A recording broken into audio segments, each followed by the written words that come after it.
ప్రభు అయిన యేసు క్రీస్తు ప్రశస్త నామములో మరొకసారి మీ అందరికీ హృదయపూర్వకమైన వందనాలు తెలియపరుస్తున్నాను. అందరికీ వందనాలు. చాలా సంతోషం. నేను మీకు దేవుని మాటలు చెప్తాను. ఆ మాటలు మీకు దీవెనను ఆశీర్వాదాన్ని కలిగించాలని పరిశుద్ధాత్ముని సహాయాన్ని వేడుకుంటున్నాను. ప్రతి వ్యక్తి దేవుని దగ్గర ఆశీర్వాదాలు కోరుకుంటాడు. వద్దనే వాళ్ళు ఎవరు ఉన్నారు ఇక్కడ? మనం వచ్చింది దాని కొరకే. దృశ్యమైన అదృశ్యమైన, శరీర సంబంధమైన ఆత్మ సంబంధమైన, వ్యక్తిగతంగా కుటుంబ పరంగా, వ్యాపారాలలో, ఉద్యోగాలలో, చదువుల రంగంలో, అన్ని విషయాలలో మనం దైవ దీవెనలు కోరుకుంటాం. దైవ ఆశీర్వాదాలు అపేక్షిస్తాం. మనం ప్రార్థించేటప్పుడు కూడా అదే కోరుకుంటాం. అయితే కొందరు ఆ దీవెనలు పొందుకోవడానికి, మరికొందరు ఆ దీవెనలు అందుకోలేకపోవడానికి ఏంటి కారణం? దేవుడు ఏమైనా పక్షపాతియా? ఆయన కొందరిని ఒక విధంగాను మరికొందరిని మరొక విధంగా చూస్తాడా? ఒకరిని ప్రేమించి ఒకరిని ద్వేషిస్తాడా? మరి ఆయనలోనే ఈ పక్షపాతం ఉంటే మనకి ఇంకో వేరొక దిక్కు మనకి ఎవరున్నారు? ఇవన్నీ మనం ఆలోచిస్తుంటాము. ఆయా సందర్భాల్లో ఇలాంటి అనుభవాలు కూడా మనకు తటస్థిస్తూ ఉంటాయి. అప్పుడు మనసు విసిగిపోతుంటుంది. దేవుడు కూడా ఇలాగ నన్ను ద్వేషించాడని, దేవుడు కూడా నన్ను పట్టించుకోవట్లేదని ఇలాంటి మాటలు మనం అంటుంటాము కూడాను. అయితే దేవుని దీవెనలు పొందుకునే వాళ్ళ సంగతి ప్రక్కన పెడితే, దేవుని దీవెనలు మనం ఒకవేళ పొందుకోలేకపోతుంటే ఎందుకు పొందుకోలేకపోతున్నామనే విమర్శ ఈ రాత్రి ఈ వెలుగులో మనం చేసుకోవాలి, మనం ఆలోచించాలి. ఎందుకంటే దీవెనలు పొందుకొని సాక్షిగా ఉండేవాళ్ళ పరిస్థితి ప్రక్కన పెడితే మనం ఎన్నోసార్లు ప్రార్థన చేస్తుంటాం, ఎన్నో విషయాలు ఆయన సన్నిధిలో విన్నపించుకుంటుంటాం, ఎన్నో కార్యాల కొరకై ఆయన సన్నిధిని మనం సమీపిస్తుంటాం, ఉపవాసం ఉంటాం, కన్నీళ్లు కారుస్తాం, ప్రార్థిస్తాం, మొరపెడతాం, ఇలాగా. అయితే ఎందుకు ఆ దీవెన మనం పొందుకోలేకపోతున్నాము అనే విమర్శకు వస్తే దానికి కారణాలు లేకేమీ కాదు. ప్రతిదానికి ఒక కారణం ఉంటుంది. ఈ సమస్యకు కూడా, ఈ ఆలోచనకు కూడా ఒక కారణం ఉంది. పరిశుద్ధ గ్రంథంలో మనం గమనించినప్పుడు ఒకసారి ఒక అతను దైవజనుల దగ్గరకు వెళ్ళి, అయ్యా మీరు దీవించబడ్డారు, మీరు ఆశీర్వదించబడ్డారు, మీరు అభిషేకించబడ్డారు, మీరు కృపను పొందుకున్నారు, మీరు బలమును పొందుకున్నారు. అయితే మీరు పొందుకున్నట్లుగానే నాకు కూడా అందులో పాలు కావాలి, అంటే నాకు కూడా అందులో అనుభవం కావాలి. మీరు ఎలాగా ఆనందిస్తున్నారు, మీరు ఎలా సంతోషిస్తున్నారు, మీరు ఎలా హర్షిస్తున్నారు, మీరు ఎలా బలపడుతున్నారు, అలా నేను కూడా బలపరచబడి హర్షించాలి అన్నాడు. అప్పుడు దైవజనులు వెంటనే అతని దగ్గరకు చేర్చుకొని అతన్ని అభినందించి, నీకు ఇలాంటి ఆశ కలిగింది, చాలా సంతోషం, నీకు ఇలాంటి మనసు వచ్చింది, చాలా ఆనందం. ఈరోజున ఇలాగ కోరుకునే వాళ్ళు ఎవరు ఉన్నారు? ఇలా ఆశించే వాళ్ళు ఎవరు ఉన్నారు? ఇలా అపేక్షించే వాళ్ళు ఎవరు ఉన్నారు? కానీ నీకు ఇలాంటి కోరిక కలిగింది కనుక నిశ్చయముగా మేము ఆ అనుభవాన్ని ఎలా పొందుకోవాలో చెప్తాం అని అతన్ని చారతీయలేదండి. అర్థమవుతుందా? అని అతని దగ్గరికి రానివ్వలేదు. రానివ్వకపోగా కఠోరమైన ఒక మాట ఏమన్నారంటే, నీకు ఇందులో పొరపాటున కూడా పాలు కలుగదు. మేము ఆశీర్వదించబడినట్లు, మేము దీవించబడినట్లు, మేము ఆనందించినట్లు, మేము బలపరచబడినట్లు ఈ అనుభవంలో నీకు పాలు కుదరదు, నీకు పాలు కలుగదు. ఆశించడం మంచిదే, ప్రార్థించడం మంచిదే, ప్రాధేయపడడం మంచిదే, ప్రార్థించి ఆయన సన్నిధిని సమీపించడం మంచిదే, కానీ నీకు మాత్రం ఈ దీవెనలో పాలు లేదు బాబు అని ఖచ్చితంగా చెప్పి ఇంకా కఠోరమైన మాట ఏమన్నారంటే, నీవు తెచ్చుకున్న డబ్బు నీతో కూడా నశించును, నీవు నశిస్తావు, నీ డబ్బు నశిస్తుంది అని కాస్త కఠోరమైన మాటలే అతనికి వివరించి అతనిని సాగనంపినట్లు దేవుని వాక్యంలో చదువుతున్నప్పుడు, ఒకవేళ ఆ దిశగా ఆ స్థితిలో మనం ఉన్నామేమో అనే ప్రశ్న ఈ రాత్రి మనకు కలగాలి. ప్రార్థిస్తున్నాము, ప్రాధేయపడుతున్నాము, మొరపెట్టుకుంటున్నాము, కానీ ఎందుకు దేవుడు మనల్ని దీవించట్లేదు అనే ప్రశ్నకి ఒకవేళ ఇదే సమాధానమే అయితే ఈ రాత్రి మనం ఏం చేయాలంటే, ఆ విషయంలో ఏం చేస్తే, ఏమి మనము ఒప్పుకుంటే మనకు ఆ ఆశీర్వాదం కలుగుతుంది అనేది ఇక్కడ గ్రహించి ఈ రాత్రి మనము ఆ దీవెనను మనం చేత పట్టుకుని వెళ్ళగలగాలి. అపోస్తలుల కార్యాల గ్రంథం 8వ అధ్యాయం 21వ వాక్యాన్ని నేను చదువుతాను, మీరు చూడండి. పరిశుద్ధ గ్రంథంలో 8వ అధ్యాయం 21వ వాక్యాన్ని నేను చదువుతున్నానండి. నీ హృదయము దేవుని ఎదుట సరి అయినది కాదు గనుక ఈ కార్యమందు నీకు పాలు పంపులు లేవు. ఒకే ఒక మాట అండి. బుజ్జగించడం కానీ, సర్ది చెప్పడం కానీ, అది చూద్దాంలే బాబు అని చెప్పడం కానీ అలాగేం లేవు. దేవుని వాక్యం ఎప్పుడు కూడా 2 అంచులు కలిగిన వాడి అయిన ఖడ్గం. వాక్యం ఎప్పుడు మనల్ని బుజ్జగించదు. వాక్యం ఎప్పుడు సర్దుకొని పోదు. వాక్యం ఎప్పుడు అడ్జస్ట్ అయిపోదు. వాక్యం ఎప్పుడు నిరర్ధకం కానే కాదు. ఇక్కడ అతనికి ఖచ్చితంగా చెప్పిన మాట ఏంటంటే, ఈ విషయంలో మీకు నేను చెప్పగలిగింది ఏంటంటే, ఇందులో నీకు పాలు పంపులు లేవు. ఎందుకు అనే మాట ఒకటే ఒక కారణం అక్కడ ఉంది. అదేంటంటే, నీ హృదయము దేవుని ఎదుట సరి అయినది కాదు. అక్కడ ముసుగుల గుద్దులు అట్లా ఏం లేవండి. క్లియర్ కట్గా చెప్పేశాడు. ఏమంటే, ఈ దీవెన నువ్వు కోరుకున్నావు, ఆశించావు, కానీ ఆశించింది అందుకోలేకపోవడానికి గల కారణం ఏంటంటే, నీ హృదయము దేవుని ఎదుట సరి అయినదిగా లేదు. అంటే ఈ రాత్రి మీరు యోచించవలసింది ఏంటంటే, మనం కోరినది ప్రభు దగ్గర మనం పొందుకోవాలనుకుంటే, మనం ప్రార్థించింది ప్రభు దగ్గర మనం అందుకోవాలనుకుంటే, మనం అడిగినది కార్యాలు సఫలం అవ్వాలి, మనం కోరుకున్నది దేవుడు ఆ కార్యాలని ఆయన సఫలం చేయాలి అని ఆశిస్తే, ఈ రాత్రి మనం పరిశీలించుకోవలసింది ఏంటంటే, దేవుని ఎదుట నా హృదయము ఎలా ఉంది. ఈరోజు మనం అది ఆలోచించట్లే. ఏదో ప్రభు దగ్గరకు వచ్చేస్తే, ప్రభు దగ్గర మనం నిలబడిపోతే, బైబిల్ కొనేసుకుంటే, చర్చికి వెళ్ళిపోతే, తెల్లబట్టలు వేసేసుకుంటే, మనం కూడా కిసిమిస్ చేసేసుకుంటే దీవెనలని మనకు వచ్చేస్తాయట, ఆశీర్వాదాలని మనకు వచ్చేస్తాయట, స్థలాలు కొనేస్తామంట, పొలాలు కొనేస్తామంట, కార్లు కొనేస్తామంట, లారీ కూడా ఇస్తాడంట అప్పుడప్పుడు. మీకు అర్థమవుతుందండి? కొంతమంది ఇలాగ మురిసిపోతుంటారు, ఇలాగ భ్రమపడిపోతుంటారు. ఆ తర్వాత వాళ్ళకి మేలు కలగకపోతే ఏమంటారు తెలుసండి? అసలు దేవుడు ఉన్నాడంటండి అని అడుగుతాడు. దేవుడు లేకుండా ఎట్టు పోతాడేంటి? దేవుడు అనేవాడు లేకుండా మనకు సృష్టి ఎలా కలిగింది ఏంటి?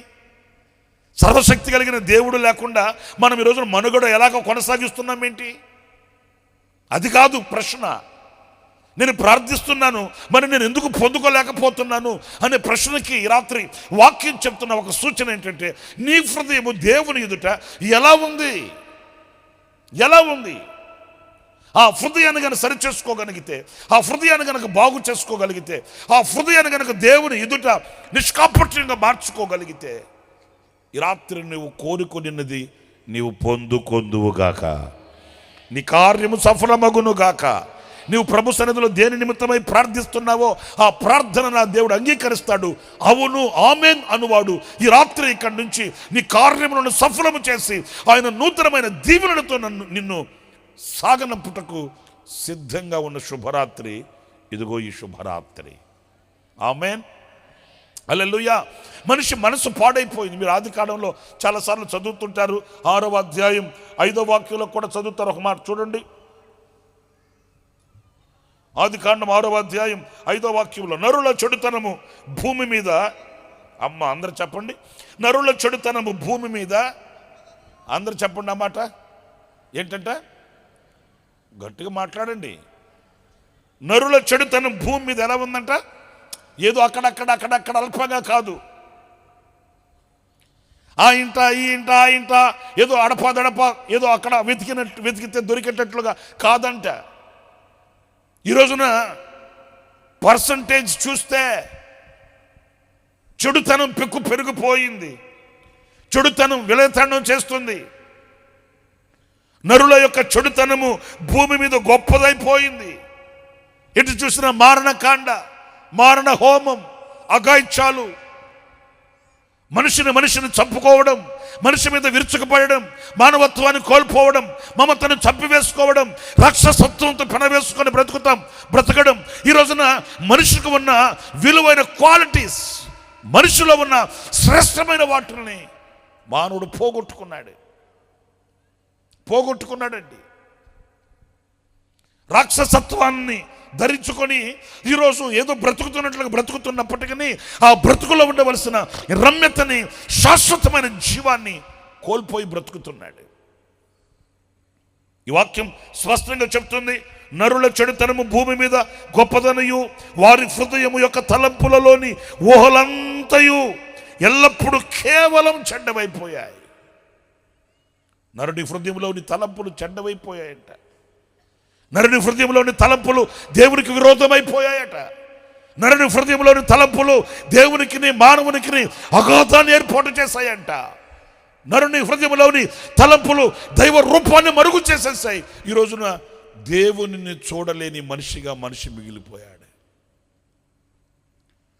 దేవునిని చేరలేని, దేవునిని చూడలేని, దేవునితో సహవాసము చేయలేని, దేవునితో అడుగులు వేయలేని, దేవునితో చెయ్యి కలపలేని, దేవునితో మాట్లాడలేని ఒక గుంటితనం, అంధకారం మనిషిని ఏలుబడి చేస్తుంటే, అంధకారమయమైన హృదయంతో దైవాశీర్వాదాలు కోరుకోవడం ఎంత అవివేకం అండి. మలినమైన మనస్సుతో ప్రభు దగ్గరికి వెళ్ళి నన్ను దీవించమని కోరుకోవడం ఎంత మూర్ఖత్వమో మీరు ఆలోచించండి. ఈ రాత్రి అందుకే వాక్యం అంటుంది, నీ హృదయం దేవుని ఎదుట సరి అయినది కాదు.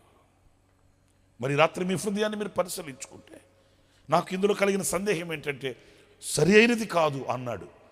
సరి అయినది కాదంటే సరి అయిన హృదయం ఎలా ఉంటుంది? దేవుని దీవెనలకు నీ హృదయం సరి అయినది కాదు అనంటే, దేవుని దీవెనలు పొందుకునే సరి అయిన హృదయం ఎలా ఉంటుంది? ఒక 3-4 విషయాలు నేను మీతో జ్ఞాపకం చేస్తాను పరిశుద్ధ గ్రంథంలో నుంచి. మొదటిది ఏంటి అనంటే, చూడండి, కీర్తనల గ్రంథంలో 51వ కీర్తన, 51వ కీర్తన 17వ వాక్యంలో మనం గమనించినప్పుడు, విరిగిన మనస్సు దేవునికి ఇష్టమైన బలులు. దేవా, ఆహా, ఏ హృదయం అంటండి? అందరు చెప్పండి, ఏ హృదయం అంటండి? విరిగి నలిగిన హృదయమును. నువ్వెందుకు అలక్ష్యం చేస్తావు? నువ్వెందుకు త్రోసివేస్తావు?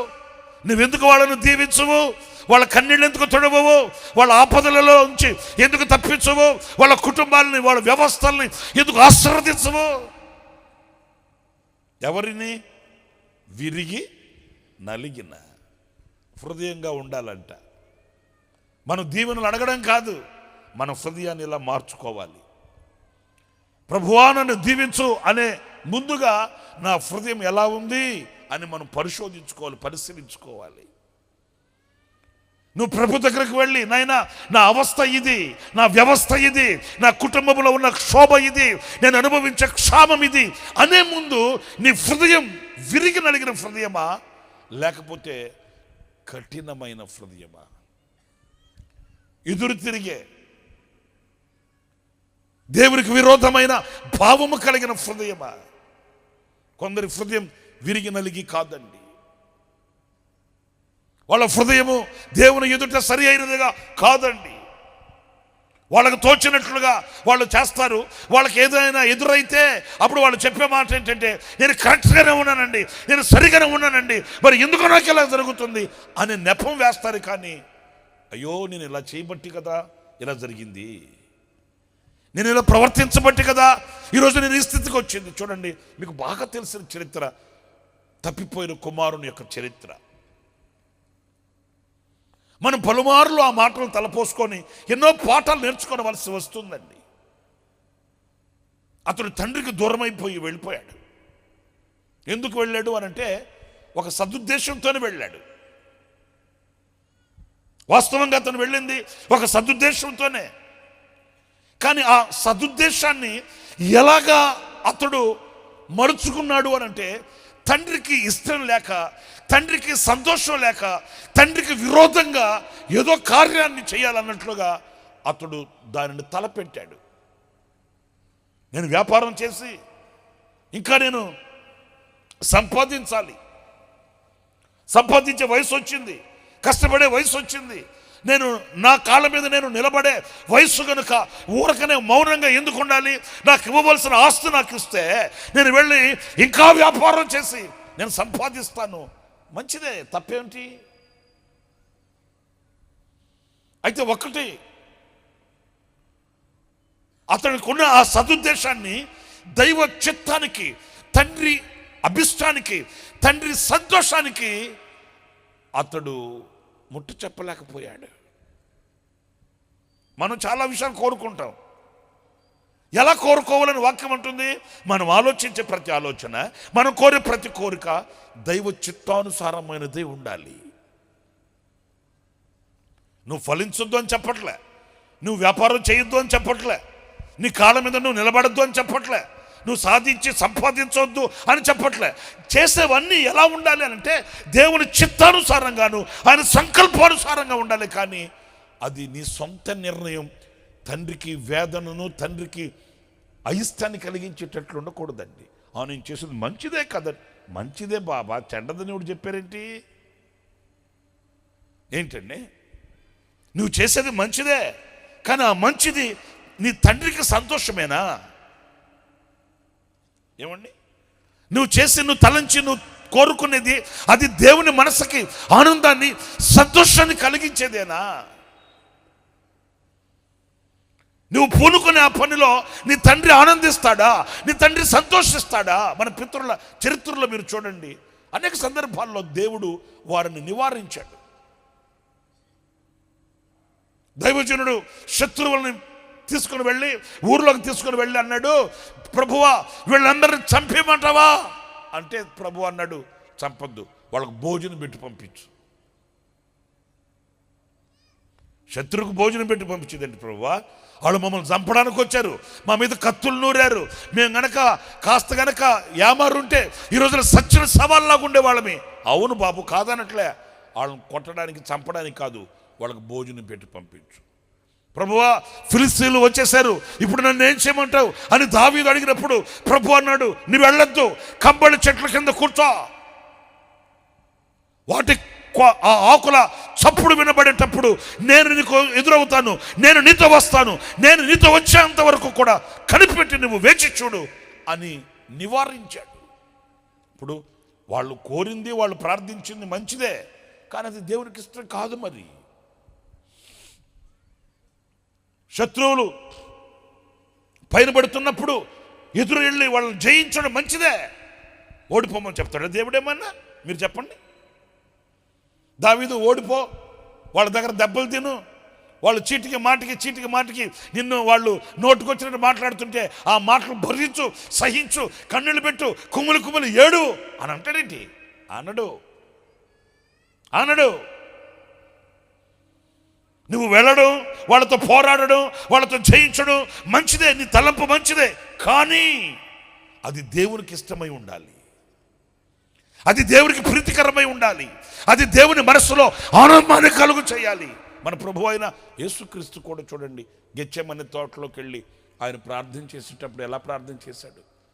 నాయనా, నేను నీ దగ్గర ఉన్నప్పుడు ఎంత మహిమ నాకుంది, నేనేం చిన్న పిల్లోన్నా, నేనేమైనా చేతగానున్నా, నేను నీ యొద్ద ఉన్నవాడిని కదా, మరి నన్ను ఈ లోకానికి పంపించావు. ఈ మానవుడు ఏంటయ్యా, నా చేతితో మన చేతితో చేయబడిన ఈ మనిషి ఏంటయ్యా నా మీద చేయి చేసుకునేది, ఆడేంటయ్యా నాకు తీర్పు తీర్చేది, ఆడేంటయ్యా నన్ను కొట్టేది, ఆడేంటయ్యా నన్ను సులువ మోయించేది? అలా కాదు. చట్టాన్ని మార్చు, నిర్ణయాన్ని మార్చు, నీ తలంపును మార్చు అని అనలేదు. నీ చిత్తం, నేను నలగగొట్టబడడం నీకు ఇష్టమైతే, నేను పిండబడడం నీకు ఇష్టమైతే, నేను మొత్తబడడమే నీ ఇష్టమైతే, కల్వరిగిరిలో కురిపిగా మార్చబడి రక్తపు ముద్దగా మార్చబడడం ఒకవేళ నీ సంకల్పమే అయితే అలాగే జరిగించు. నీలో ఆనందాన్ని నేను చూడాలి, నీలో సంతోషాన్ని నేను చూడాలి, నీ చిత్తాన్ని నేను నెరవేర్చాలి. కానీ నా సంతోషం ఒకవేళ నాకు న్యాయంగా ఉన్నప్పటికీ అది వద్దు నాయనా. నేను వెళ్ళే మార్గం ఒకవేళ నాకు అది ఆనందంగాను, గొప్పదిగాను, ఘనతాస్పదంగా ఉన్నప్పటికీ అది నాకు అవసరం లేదు నాయనా. నీ చిత్తం, నీ సంకల్పం. చిన్న కుమారుడు చూడండి, అది ఆలోచించలేకపోయాడు. మంచి ఆలోచనే, కాదనట్లే, కానీ తండ్రి సంతోషించుచున్నాడా, తండ్రి ఆనందం ఉందా, తండ్రి ఆనందించగలుగుతున్నాడని కాకుండా వేదనను కలిగించి వెళ్ళాడు. ఒక మాట, చిన్న మాట చెప్తాను. కొన్నాళ్ళు అయింది, తనకున్నదంతా పోగొట్టుకున్నాడు. వాస్తవంగా తండ్రి మనసులో గనక ఆనందం కలిగి సంతోషం కలిగించి అతడు ఆ పని చేసి ఉంటే, ఒక మాట, అతడు అక్కడ అన్ని పోగొట్టుకున్న తర్వాత అతడు సిగ్గుపడాల్సిన అవసరం లేదండి. తండ్రి అతన్ని ఆదరించుండేవాడు. నీతి అను నా దక్షిణ హస్తముతో నిన్ను ఆదుకుందును అన్నాడు కదా, మరి ఆదుకునేవాడు. అంతేకాదు, నువ్వు ఆపదల్లో ఉంటే తండ్రి వచ్చేవాడు. నీకు అక్కడ ఏదైనా నువ్వు ఊహించిన దానికి విరోధంగా జరుగుతుంటే దేవుడు కలుగు చేసుకునేవాడు, తండ్రి కలుగు చేసుకునేవాడు. ఇలాంటివి ఏమీ లేవు. అన్నీ పోయాయి. ఎందుకు పోయాయి? అన్నీ పోయిందాకా, అన్ని జార విడుచుకున్నదాకా ఎందుకు నిలిచావు అనంటే నీకు తండ్రి సహవాసం లేదు. తండ్రి సహవాసమే ఉండుంటే నీ కాలు జారేది కాదు, నీకు కన్నీళ్లు కారేవి కావు. నీవు ఈ రోజున ఒంటరిగా ఇంటి మీద ఒంటిగా పుచ్చుకోవాలి నిలవవలసిన పరిస్థితులు వచ్చేవి కావు. తెలుసుకున్నాడు, పశ్చాత్తాపం కలిగింది. అరే, నేను ఆలోచించడం మంచిదే కానీ ఈ ఆలోచనలో నా తండ్రి సంతోషించాడా? నేను గొప్పవాడిని కావాలనుకున్నాను, మంచిదే, కానీ నేను గొప్పవాడిని కావాలి అనే విషయంలో నా తండ్రి సమ్మతించాడా? విరోధంగా కదా నేను ఇక్కడికి వచ్చింది. నోట్ ఇట్, విరోధంగా కదా ఇక్కడికి వచ్చింది నేను. ఇప్పుడు ఏం చేయాలి? ఈ విరోధ భావాన్ని నేను తొలగించుకోవాలి. ఈ రాత్రి దేవుని వాక్యం కూడా అదే చెప్తుంది. నీవు ఆశించింది నువ్వు పొందుకోలేకపోవడానికి గల కారణం నీ మనస్సు అలా పశ్చాత్తాపానికి దిగి రావట్లే, విరిగి నలిగిన హృదయంగా మార్చబడట్లే. ఆ చిన్న కుమారుడు కుప్ప కూలిపోయాడు. అయ్యో, నా సంతోషాన్ని నేను చూసానే కానీ నా తండ్రి సంతోషాన్ని చూడలేకపోయానే. నా చిత్తం నాకు మేలనిపించింది కానీ నా తండ్రి చిత్తం నాకు ఎంత ఘనతో నేను మర్చిపోయానే. ఓ పని చేద్దాం, తండ్రి దగ్గరికి వెళ్ళిపోదాం. తండ్రి దగ్గరికి వెళ్ళిపోయి పశ్చాత్తాప్తుడనై ఒకే మాట చెప్పేస్తాం, నేను నీ కుమారుడను అని అనిపించుకున్నట్టుకు నేను యోగ్యుడను కానయ్యా, నేను నీ కుమారుడను కాను. నీ సంతోషం చూడలేని నేను నీ కుమారుడిని ఎట్లా అవుతాను? నీ ఆనందాన్ని చూడలేని నీ కుమారుడను ఎలా పిలిపించుకోగలుగుతాను?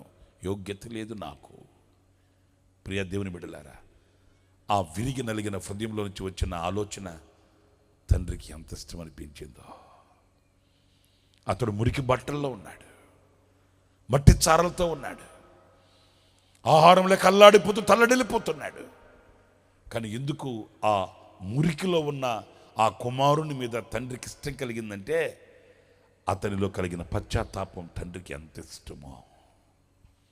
అతని మనసు విరిగిపోయింది, అతని మనసు నలిగిపోయింది. ఒకే మాట, నేను యోగ్యుడును కానయ్యా.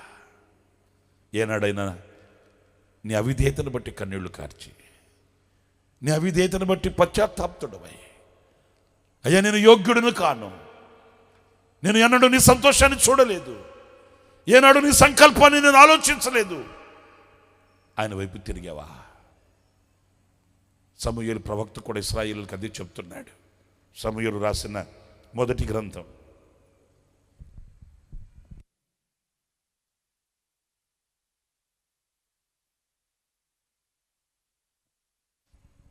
సమూయేలు రాసిన మొదటి గ్రంథం 7వ అధ్యాయం 3వ వాక్యంలో వ్రాయబడిన,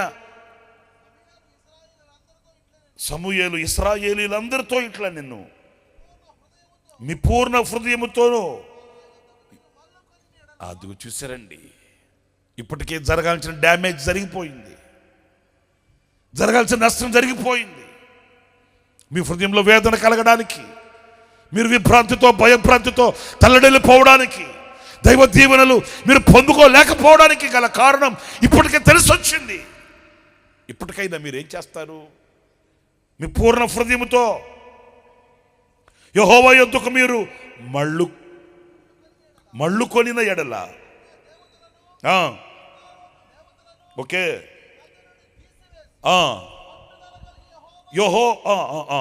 పట్టుదల కలిగి యెహోవా తట్టు నోట్ ఇట్, మీ హృదయములను త్రిప్పి ఆయనను సేవించుడి. ప్రియ దేవుని బిడ్డలారా, నీ హృదయం విరిగి నలిగిన హృదయంతో, మీ హృదయ పట్టుదలతో అనుభవించిన క్షోభను తలంచి ఇప్పటికైనా మారు మనసు పొంది పశ్చాత్తాప్తులై మీరు ఆయన వైపు తిరిగి పట్టుదలతో ఆయనను పట్టుకుంటే, ఆయనను సేవిస్తే మీకు మేలు కలుగుగాక. ప్రియులరా, మీరు 5వ వాక్యానికి వచ్చేయండి. అంతటా సమూయేలు ఇశ్రాయేలీయులందరినీ మిస్పాకు పిలువనంపుడి, నేను మీ పక్షముగా యెహోవాను ప్రార్థన చేతునని చెప్పగా, వారు మిస్పాలో కూడుకొని నీళ్లు చేది యెహోవా సన్నిధిని కుమ్మరించి ఆ దినము ఉపవాసముండి యెహోవా దృష్టికి మేము పాపాత్ములమని ఒప్పుకొనిరి. మనం ఒప్పుకుంటామండి? నిండు మనసుతో యథార్థంగా చెప్పండి, మనం ఒప్పుకుంటామా? 100 6 100 నేను చేసిందే కరెక్ట్, నేను చెప్పిందే కరెక్ట్, నేనేం తప్పు చేయలా, నేనేమి విరోధంగా చేయలా, మంచి భావనతోనే చేశా, మంచి చేయాలనే చేశా అని రెట్టింపుతో మనం అహంకారపు మాటలు మాట్లాడితేమే. కానీ ఇశ్రాయేలీయులు చూడండి, ప్రవక్త చెప్పాడు, మీరు చేసిన తప్పు, రండి కూడుకోండి యెహోవా సన్నిధిలో. నీళ్లు కుమ్మరించినట్లుగా వాళ్ళ హృదయాలను కుమ్మరించి, నీళ్లు చేది యెహోవా సన్నిధిలో కుమ్మరించి, అంటే వాళ్ళ హృదయాల్ని ఆ రీతిగా వాళ్ళు మలుచుకొని వాళ్ళు ఒప్పుకుంటున్నారంట. చదువునైనా 6వ వాక్యం, వారు మిస్పాలో కూడుకొని నీళ్లు చేది యెహోవా సన్నిధిని కుమ్మరించి ఆ దినము ఉపవాసము నుండి యెహోవా దృష్టికి మేము పాపాత్మను మనం ఒప్పుకొనిరి. మిస్పాలో సమూయేలు ఇశ్రాయేలీయుల న్యాయం తీర్చుచూ వచ్చెను. 7వ వాక్యం, ఇశ్రాయేలీయులు మిస్పాలో కూడుకొనిరని ఫిలిష్తీయులు వినినప్పుడు ఫిలిష్తీయుల సర్దారులు ఇశ్రాయేలీయుల మీదకు వచ్చిరి. ఈ సంగతి ఇశ్రాయేలీయులు విని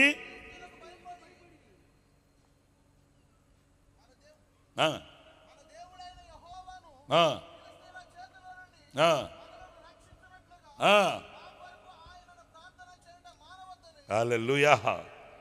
తెలుసుకుంటే ఇలాంటి పశ్చాత్తాపమే వస్తుంది, తెలుసుకుంటే ఇలాంటి కన్నీళ్ళే వస్తాయి, తెలుసుకుంటే ఇలాంటి గుండెలో నుంచి కారుతున్న, గుండెలో నుంచి ద్రవిస్తున్న ఆ కన్నీళ్లతో ఆయన పాదాలు కడగగలుగుతాం. తెలుసుకోనని మనకి ఏం చెప్తే ఏం మారుతాడండి? నువ్వేమన్నా చెప్పు, నేను బట్టిన కుందేలుకి 3 అంటాడు. లేదురా, కుందేలంటే 4 ఉంటాయంటే, లే నాకు దొరికింది, నాకు వచ్చిన కుందేలకు 3 ఉన్నాయి కాళ్ళు, కాబట్టి కుందేలకు 3 కాళ్ళే అంటాడు. కాదురా, ఒకవేళ నీ దగ్గర ఉన్న నీకు దొరికిన కుందేలకు 3 కాళ్ళేమో కానీ వాస్తవంగా 4 ఉండవాడా అంటాడు. ఈ రాత్రి నా ప్రియమైన సహోదరులారా, నేను చెప్పింది ఒకటే, మన హృదయం ఎలా ఉండాలి అనంటే, జరిగింది కాదు, జరిగిన వాటి కొరకై పశ్చాత్తాపంతో విరిగి నలిగిన హృదయంతో ఆయన వైపు తిరిగి పశ్చాత్తాప్తులమై నీళ్లు కుమ్మరించినట్లుగా మన హృదయాన్ని ఆయన సన్నిధిలో కుమ్మరించగలిగితే, నీ హృదయ పశ్చాత్తాపాన్ని చూచిన దేవుడు నిశ్చయంగా నిన్ను లోపలికి ఆహ్వానిస్తాడు. చప్పట్లు కొట్టకపోయారా? హల్లెలూయా, హల్లెలూయా, హల్లెలూయా. యోగ్యత లేని నీకు ఆయన యోగ్యతను ప్రసాదిస్తాడు, అర్హత లేని నీకు ఆయన ఆశీర్వాదాన్ని ఇస్తాడు. అంతేకాదు, నిన్ను మరలా ఘనతాస్పదమైన వ్యక్తిగా నిన్ను ఆయన నిలుపుతాడు. నీవు కోరినది ఆయన నీకు నిశ్చయంగా ప్రసాదిస్తాడు. మొదటిగా మన హృదయం ఎలా ఉండాలి అనంటే, అది చెప్పండి, విరిగి, అందరు చెప్పండి, విరిగి ఉండాలి. ఇక ఇంకొక వాక్యాన్ని కూడా నేను మీకు చూపిస్తాను. సరి అయినదిగా ఉండాలని హృదయం అంటే ఎలా ఉండాలి అనంటే, 2వ అనుభవాన్ని నేను మీకు తెలియపరుస్తాను. అది అపోస్తలుల కార్యాల గ్రంథం.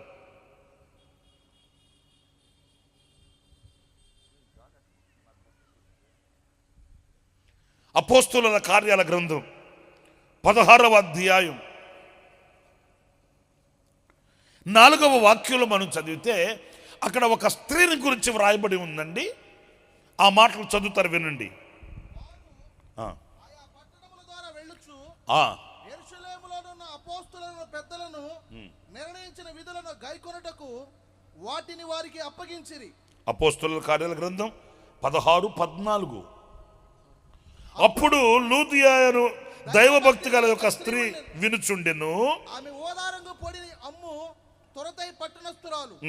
ప్రభు ఆమె హృదయమును తెరిచిన గనుక పౌలు చెప్పిన మాటల యందు లక్ష్యముంచెను. చాలండి, ఇక్కడ నేను చెప్పే మాట వినండి. ఇక్కడ ఒక స్త్రీ కనిపిస్తుంది మనకు, ఒక తల్లి. ఆమె ఎవరు అంటే చాలా భక్తి కలిగింది, నిష్ఠ కలిగిన వ్యక్తే. ఆమె ఏమి దేవునికి దూరమైన వ్యక్తి లేకపోతే మరొకటి కాదు, కానీ భక్తి కలిగినదే. భక్తి ఈ రోజున ఎవరి దగ్గర లేదు నాకు చెప్పండి. నేను కనబడుతున్నాను మీకు అందరికీ? నేను చెప్పేది వినబడుతుందా? మరి నాకు సమాధానం చెప్పండి. ఈరోజు లోకంలో ఎవరి దగ్గర భక్తి లేదు? నేను మాట చెప్పనా? భక్తి లేని వ్యక్తి లోకంలో ఎవడు లేడు. ఎవడికి దోచిన భక్తి ఆడి దగ్గర ఉంది. చెప్పులు వేసుకొని నడిస్తే ఒక భక్తి, చెప్పులు లేకుండా నడిస్తే ఒక భక్తి. వీడి దగ్గర ఈ భక్తి, ఆడి దగ్గర ఆ భక్తి. దేవుడు ఉన్నాడు అని భయభక్తులతో బ్రతికే భక్తి ఒకటి, అసలు దేవుడే లేడు అనే భక్తి కూడా ఒక భక్తే. అంటే భక్తి లేని వ్యక్తి భూతలం మీద ఎవ్వడు కూడా లేడండి.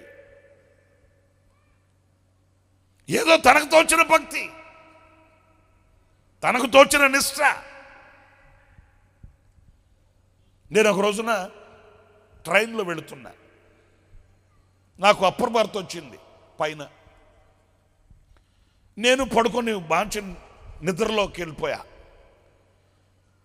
సరే, రైల్వే స్టేషన్లో ట్రైన్ ఆగినట్టుంది. ఎప్పుడు ఆగిందో కూడా నాకు తెలీదు. ఏదో ఒక స్టేషన్లో గోడగా ఉంది. ఇంకా రైల్వే స్టేషన్లో ఎట్లా ఉంటుంది అంటే చర్చిలో ఉన్నట్టు ఇట్లా ఉంటుందా? గొడవ కొట్టి నాకు మెలకు వచ్చింది. సరే చూస్తే అప్పటికి ఫుల్గా కూర్చొని ఉన్నారు అంతా. నేను పడుకొని అలాగ మేల్కొని ఉన్నాను. మెలకు వచ్చింది కనుక సరే మళ్ళీ ట్రైన్ బయలుదేరింది. ఆ కింద కిటికీ దగ్గర ఎదురుబెదురుగా ఇద్దరు ముసలోళ్ళు తెల్ల బట్టలు కట్టుకొని తెల్ల బట్టలు వేసుకొని కూర్చొని పిచ్చాపాటి మాట్లాడుకుంటున్నారు. ఇక ముసలోళ్ళకి సందు దొరికిందంటే ఇంక వాళ్ళు రాజ్యాలు ఎలుకుంటారు. ఇక అంతే పిచ్చపాటి మాట్లాడుకుంటుంటే నేను పడుకొని ఉన్నాను కదా, వినబడుతుంది. ఈయన ఆయనతో చెప్తున్నాడు ఏమనంటే, మనము దైవ దర్శనం చేయాలి అనంటే మనకు నిగ్రహ శక్తి కావాలి. రెండు కళ్ళు మనం అలా మూసుకొని ఆ రెండు కళ్ళ మీద రెండు చేతులు ఇలా రెండు వ్రేళ్ళు పెట్టుకొని అలా నొక్కినచో, ఈయన ఆయనతో చెప్తున్నాడు, మనకు చీకటి కనబడుతుంది. మరి కళ్ళు మూసుకొని నొక్కుంటే చీకటి కాక తెల్లగా లైట్లు కనబడతాయా? ముసలోళ్ళు మాట్లాడుతుంటాయి. ఇక ఈయన బోధిస్తుంటే ఆయన కూడా ఏమో పవిత్రంగా మడిగట్టుకొని ముడిగట్టుకొని ఉంటారు కదండి భక్తి మాటలు, అట్లా అంటున్నాడు. నేను వాళ్ళిద్దరు మాటలు విని పైకి నవ్వితే బాగోదు కానీ అలాగా నేను మురిసిపోయా ముసలోళ్ళ మాటలు విని. అంటే ఈయన దోచిన భక్తి ఈయనకి చెప్తున్నాడు, ఆయన దోచిన భక్తి ఆయన. ఈరోజు అందరికీ భక్తి ఉంది. ఇక్కడ ఈ వాక్యంలో మనం గమనిస్తే ఈమె కూడా ఒక భక్తి కలిగినదే. కానీ మీరు జాగ్రత్తగా వినండి, ఆమె ఆ రోజున దైవజనుడు చెప్పిన మాటల్ని ఆమె ఆలకించింది. ఆలకించడం కాదు, ఆలోచించింది. చప్పట్లు కొట్టండి, గట్టిగా చప్పట్లు కొట్టండి. ఆమేన్. ఇప్పుడు నేను చెప్పే మాటలందరూ మీరు వింటున్నారా లేదా? వినబడుతున్నాయా లేవా? మీరు అందరు వింటున్నారా వినట్లేదా? అందరు వింటున్నారు. కానీ విన్న మాటని ఆలోచించే వాళ్ళు ఎంతమంది మీలో? విని ఆలోచించి గ్రహించి నిజమే కదా, వాక్యం ఇలాగ ప్రకటిస్తుంది, నేను ఎందుకు ఇలా ఉన్నాను, వాక్యం ఇలాగ బోధిస్తుంది, నేను ఎందుకు దీవించబడలేకపోతున్నాను, వాక్యం ఇలా ఉన్నప్పుడు నా కోరిక ఎందుకు నెరవేర్చబడట్లేదు, ఆశీర్వదించే దేవుడు నాకెందుకు గుప్పులు విప్పట్లేదు అని ఆలోచించి ఆ దిశగా నిర్ణయం తీసుకునే వాళ్ళు ఎంతమంది? ఆ తల్లి వాక్యం వినింది, విని ఆలోచించింది. దేవుని వాక్యంలో మనం చదివితే ఆమె హృదయం తెరవబడిందంట. అంటే ఆ వినిన వాక్యానికి ఆమె హృదయం తలుపు తెరవబడితే ఆ వాక్యం అంతరంగంలోనికి వెళ్ళింది. ఆమేన్, హల్లెలూయా. ఆమె హృదయం మూయబడి లేదు. మీరు ఏమనుకోకండి, ఒక మాట కాస్త మీకు నొప్పి కలిగిన బాధ కలిగినప్పటికీ చెప్తాను. ఈ రోజున వాక్యం హృదయం అనే తలుపు దాకా వెళుతుంది, అంతరంగంలోకి వెళ్ళట్లేదండి. అంతరంగంలోనికి వెళితే మార్పు కనిపిస్తుంది. వాక్యం ఎక్కడి దాకా వెళుతుంది?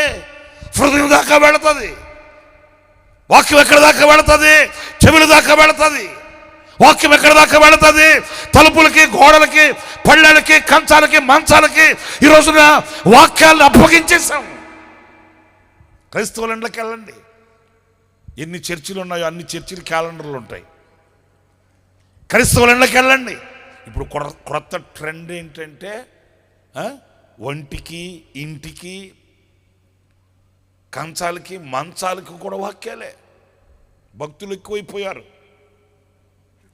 కానీ వాక్యం ఎక్కడ కనబడట్లేదు అయ్యా అనంటే గుండెల్లో కనిపించట్లే, అంతరంగంలో ఉండట్లే.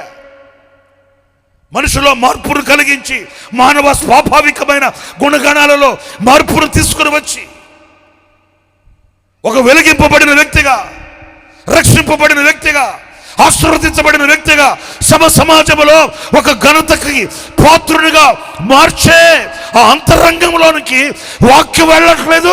ఆ అంతరంగంలో వాక్యం ఉండట్లేదు. పైకి తల తల తల తల తల మెరిచిపోతున్నాయి. నా ప్రియ సహోదరులారా, వాక్యం నీ హృదయం దాకా కాదు వెళ్ళాల్సింది, నీ అంతరంగంలోనికి, నీ గుండె లోతుల్లోకి వెళ్తే అప్పుడు ఆ వాక్యము యొక్క దీవెన ఎలా ఉంటుంది? ఆమె ఆ దైవజనులను తీసుకుని వెళ్ళి ఇంట్లో ఆమె పరిచయం చేసి ఆమె ఇంటి వారందరూ కూడా ఏమయ్యారంట? నేను చెప్పురా స్వామి. ఆమెయు ఆమె ఇంటి వారును, అందరూ చెప్పండి, ఆమెయు ఆమె ఇంటి వారందరూ కొత్త బట్టలు కుట్టించుకొని కిస్మిస్ చేసుకొనిరి. ఆమె ఆనాడు హృదయం తెరవబడింది కనుక ఆ సంవత్సరం పెద్ద స్టార్ కట్టింది. మీకు అర్థమైందా? ఇప్పుడు ఎంత పెద్ద స్టార్ కడితే అంత పెద్ద క్రైస్తవులని ఈ రోజుల్లో.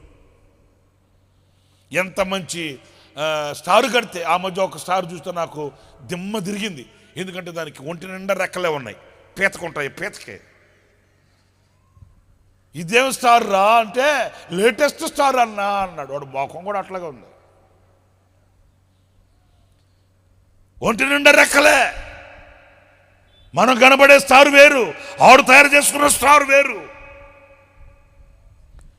నా ప్రియ సహోదరులారా, దైవ ఆశీర్వాదం ఆచారాలలో లేదు, దైవ ఆశీర్వాదం సంప్రదాయాలలో లేదు, దైవ ఆశీర్వాదం నీవు నియమించుకున్న పద్ధతుల్లో దైవ దీవెన కనిపించదు.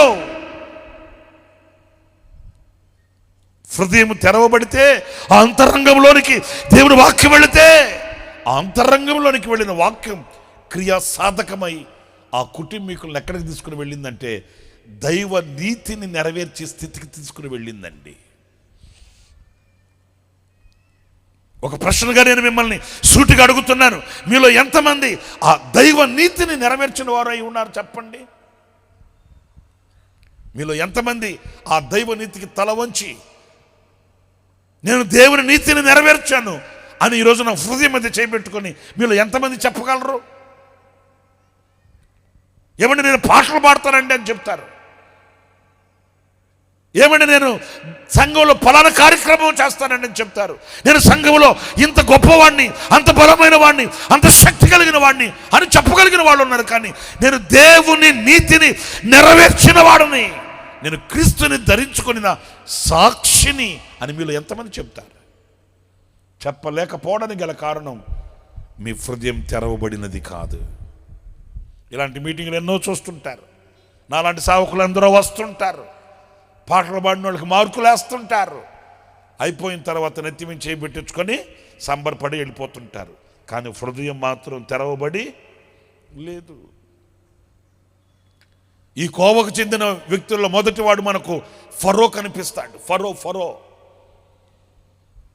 ఈ ఫరో ఎలాంటి వాడో తెలుసండి?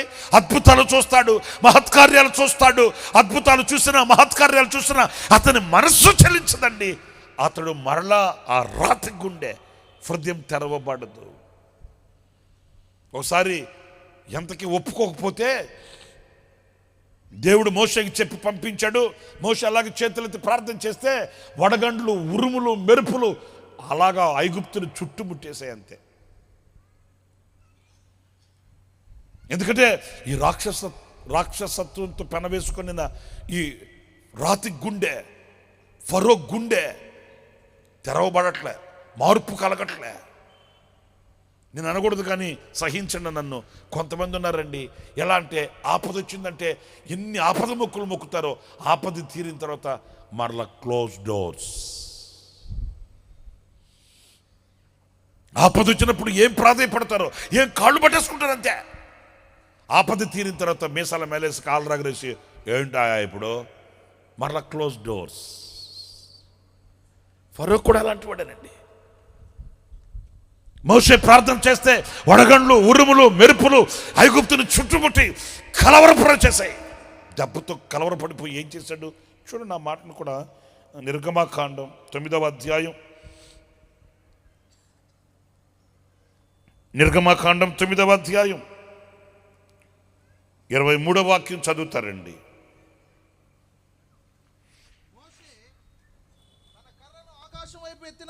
మోషే తన కర్రను ఆకాశము వైపు ఎత్తినప్పుడు యెహోవా ఉరుములను వడగండ్లను కలగచేయగా పిడుగులు భూమి మీద పడుచుండెను. పిడుగులు పడ్డాయంట. యెహోవా ఐగుప్తు దేశం మీద వడగండ్లను కురిపించెను. అలాగే వడగండ్లతో కలిసిన పిడుగులను బహుబలమైన వాయెను. ఐగుప్తు దేశం అంతటా అది రాజ్యమైనది. ఇప్పుడు 27వ వాక్యానికి వచ్చి ఇది చూడగా ఫరో మోషే అహరోనులను పిలవను. ఇది చూసి మోషే అహరోనుని ఫరో పిలిపించెను. నేను ఈసారి పాపము చేసి ఉన్నాను. ఎవరు చెప్పింది మాట?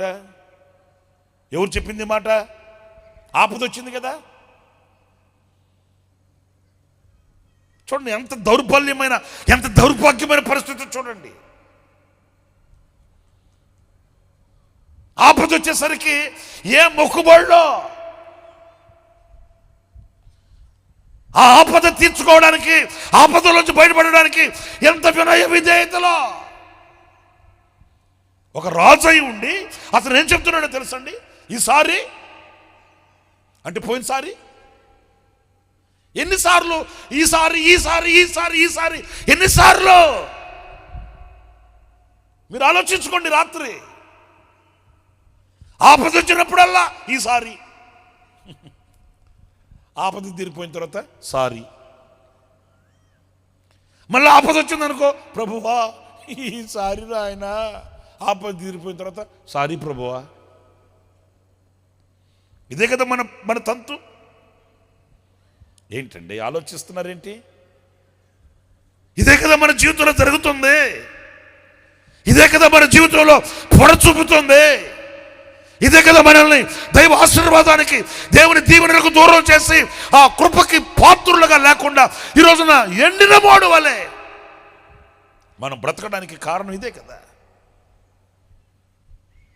ఆపద వచ్చినప్పుడేమో పలుసార్లు ఫరో ఏమంటాడంటే, ఈసారి అయ్యా మోషే గారు, పాస్టర్ గారు, అహరోన్ గారు, అయ్యా బిషప్ గారు,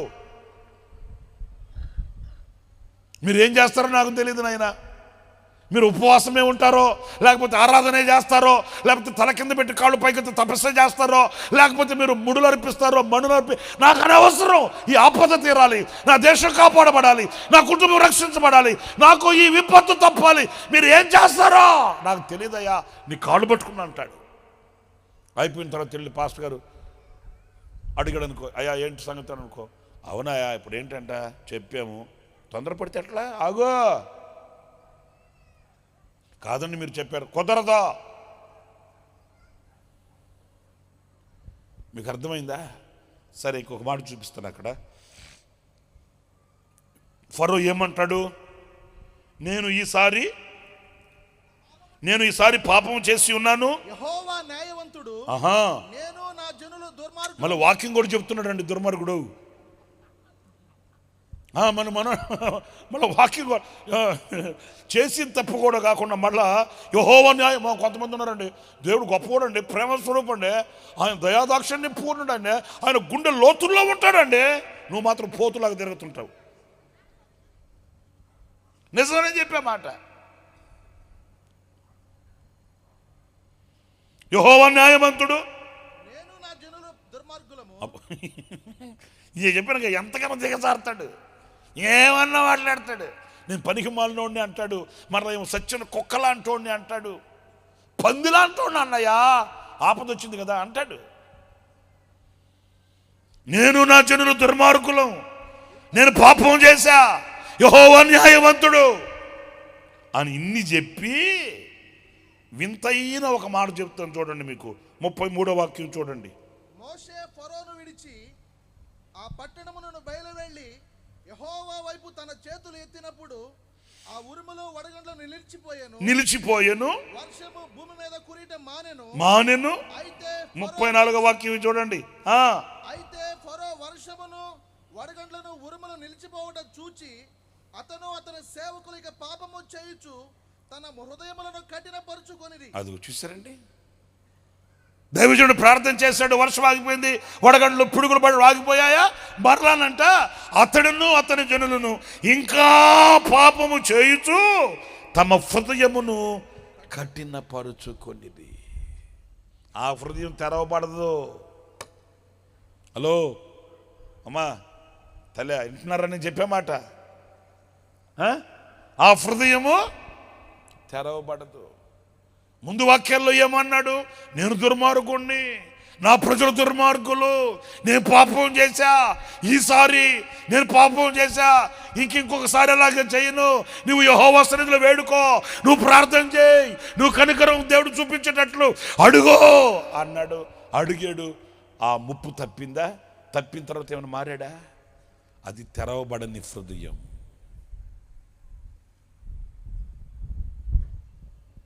అది తెరవబడని హృదయం. నా ప్రియమైన సహోదరులారా, ఆమె ఆ రోజున దైవజనుడు చెప్పిన మాట విన్నది, ఆమె హృదయం తెరవబడినది, ఆమె ఇల్లు ఆశీర్వదించబడింది, ఆ ఇల్లు దైవ నీతికి నిలయముగా మార్చబడిపోయింది. మరి ఫరో పరిస్థితి మీరు చూడండి, ఎంత దౌర్భాగ్యమైన పరిస్థితి. ఈ రోజున నీ వెళుతున్న మార్గం ఏదో ఆపద మొక్కులు మొక్కుకుంటూ ఆపదలోంచి బయటపడ్డానులే, ఈసారి బయటపడ్డానులే అని సాగి వెళుతున్నావే, అది ఎంత ప్రమాదకరం నువ్వు ఆలోచించాలి. ఎన్నో అద్భుతాలు చేసి మహత్కార్యాలు చేసి దేవుడు ఐగుప్తులు తనను తాను రుజువుపరుచుకున్నాడు. కానీ చూచి విన్న ఫరో మార్పు చెందలేదు, ఎందుకంటే ఆ హృదయం తెరవబడిన హృదయం కాకపోయింది. ఈ రాత్రి నీ హృదయం ఎలా ఉంది? లూదియా హృదయము వలె దేవుని వాక్యానికి స్పందించి, దేవుని వాక్యానికి హృదయం తెరచి, దేవుని వాక్యానికి నీవు దేవుని వెలుగునకు, ఆయన జీవము కలిగిన మాటలకి తావు హృదయంలో ఇచ్చి, స్థావరం ఇచ్చి, స్థలం ఇచ్చి, ఆ వాక్యము యొక్క ఫలము చేత నీ కుటుంబాన్ని వెలుగుమయం చేసుకుంటావా? లేకపోతే ఫరో హృదయం లాగా తలుపులు వేసుకొని గుండెను రాతి గుండెగా మార్చుకొని కఠినపరుచుకొని నీ గుండెల్లో ఆ దైవ రాజ్యానికి స్థానం లేకుండా చేసుకొని చీకటిమయం చేసుకొని దేవుని దీవెనకు దూరం అవుతావా?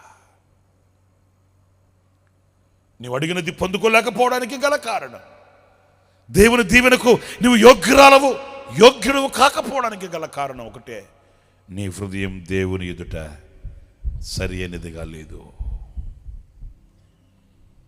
2 విషయాలు చెప్పాను. 1 విరిగి నలిగిన హృదయం, 2 తెరవబడిన హృదయం. ఇంకొక మాట కూడా నేను మీకు జ్ఞాపకం చేసి ముగిస్తాను. అదేంటంటే ఇర్మియా గ్రంథం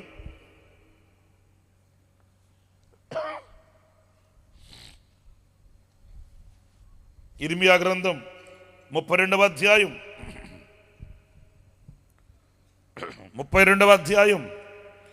39వ వాక్యం చదువుతారండి. మరియు వానికిని వారి కుమారులకు మేలు కలుగుటకై వారు నిత్యము నాకు భయపడినట్లు నేను వారికి ఏక హృదయమును ఏక మార్గమును దయచేయుదును. స్తోత్రం చెప్పండి. హల్లెలూయా. నేను వారికి ఏక హృదయం. అందరు చెప్పండి, ఏ హృదయం? నేను ఎప్పుడో చిన్నప్పుడు మాది పల్లెటూరు అండి. మా పల్లెటూరులో మా ఊర్లో చర్చి మీద మైక్ పలికిందంటే కిసిబిస్కే మైక్ కట్టేవాళ్ళు. అంతకుముందు ఆ తర్వాత మాకు మైకులు ఉండవు. మైక్ పెట్టి పాటలు పెట్టారంటే కిస్మిస్ పండుగ వచ్చినట్టే. హృదయమే నీ ఆలయం క్రీస్తు. పాత పాటలు ఇక చూసుకో. ఆ పాటలు వింటుంటే ఇక పండుగ వచ్చిన సందడి ఊరు మొత్తం.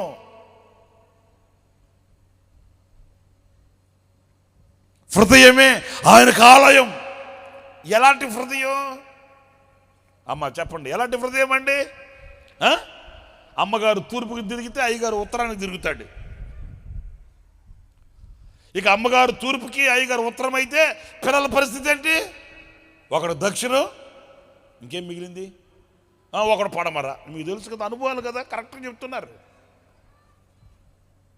తడుముకోకుండా చెప్తున్నారంటే అనుభవాలు, ఎక్స్పీరియన్స్. నేను అనకూడదు కానీ మరి చెప్పాలి కనుక నేను మీతో చెప్తున్నాను. ఈరోజున బైబిల్ చేతిలో పట్టుకొని పరిశుద్ధ గ్రంథాన్ని అనుభవిస్తూ పరిశుద్ధ గ్రంథాన్ని చదువుతూ కూడా నీ హృదయం ఐక్యతకు భిన్నంగా ఉందంటే ఎంత దౌర్భాగ్యమో మీరు చూడండి. ఎంత దౌర్భాగ్యమో చూడండి. పట్టుకుందేమో పరిశుద్ధ గ్రంథం, చదివేదేమో పరిశుద్ధ గ్రంథం, నిలిచిందేమో క్రైస్తవ్యం. కానీ క్రైస్తవ్యంలో ఉన్న నీవు పరిశుద్ధ గ్రంథాన్ని చదివే నీలో ఆ ఐక్యతకి సంబంధించిన అనుభవాలు లేకపోతే అంతకు మించిన దౌర్భాగ్యమైన పరిస్థితి ఇంకొకటి ఉంటుందా?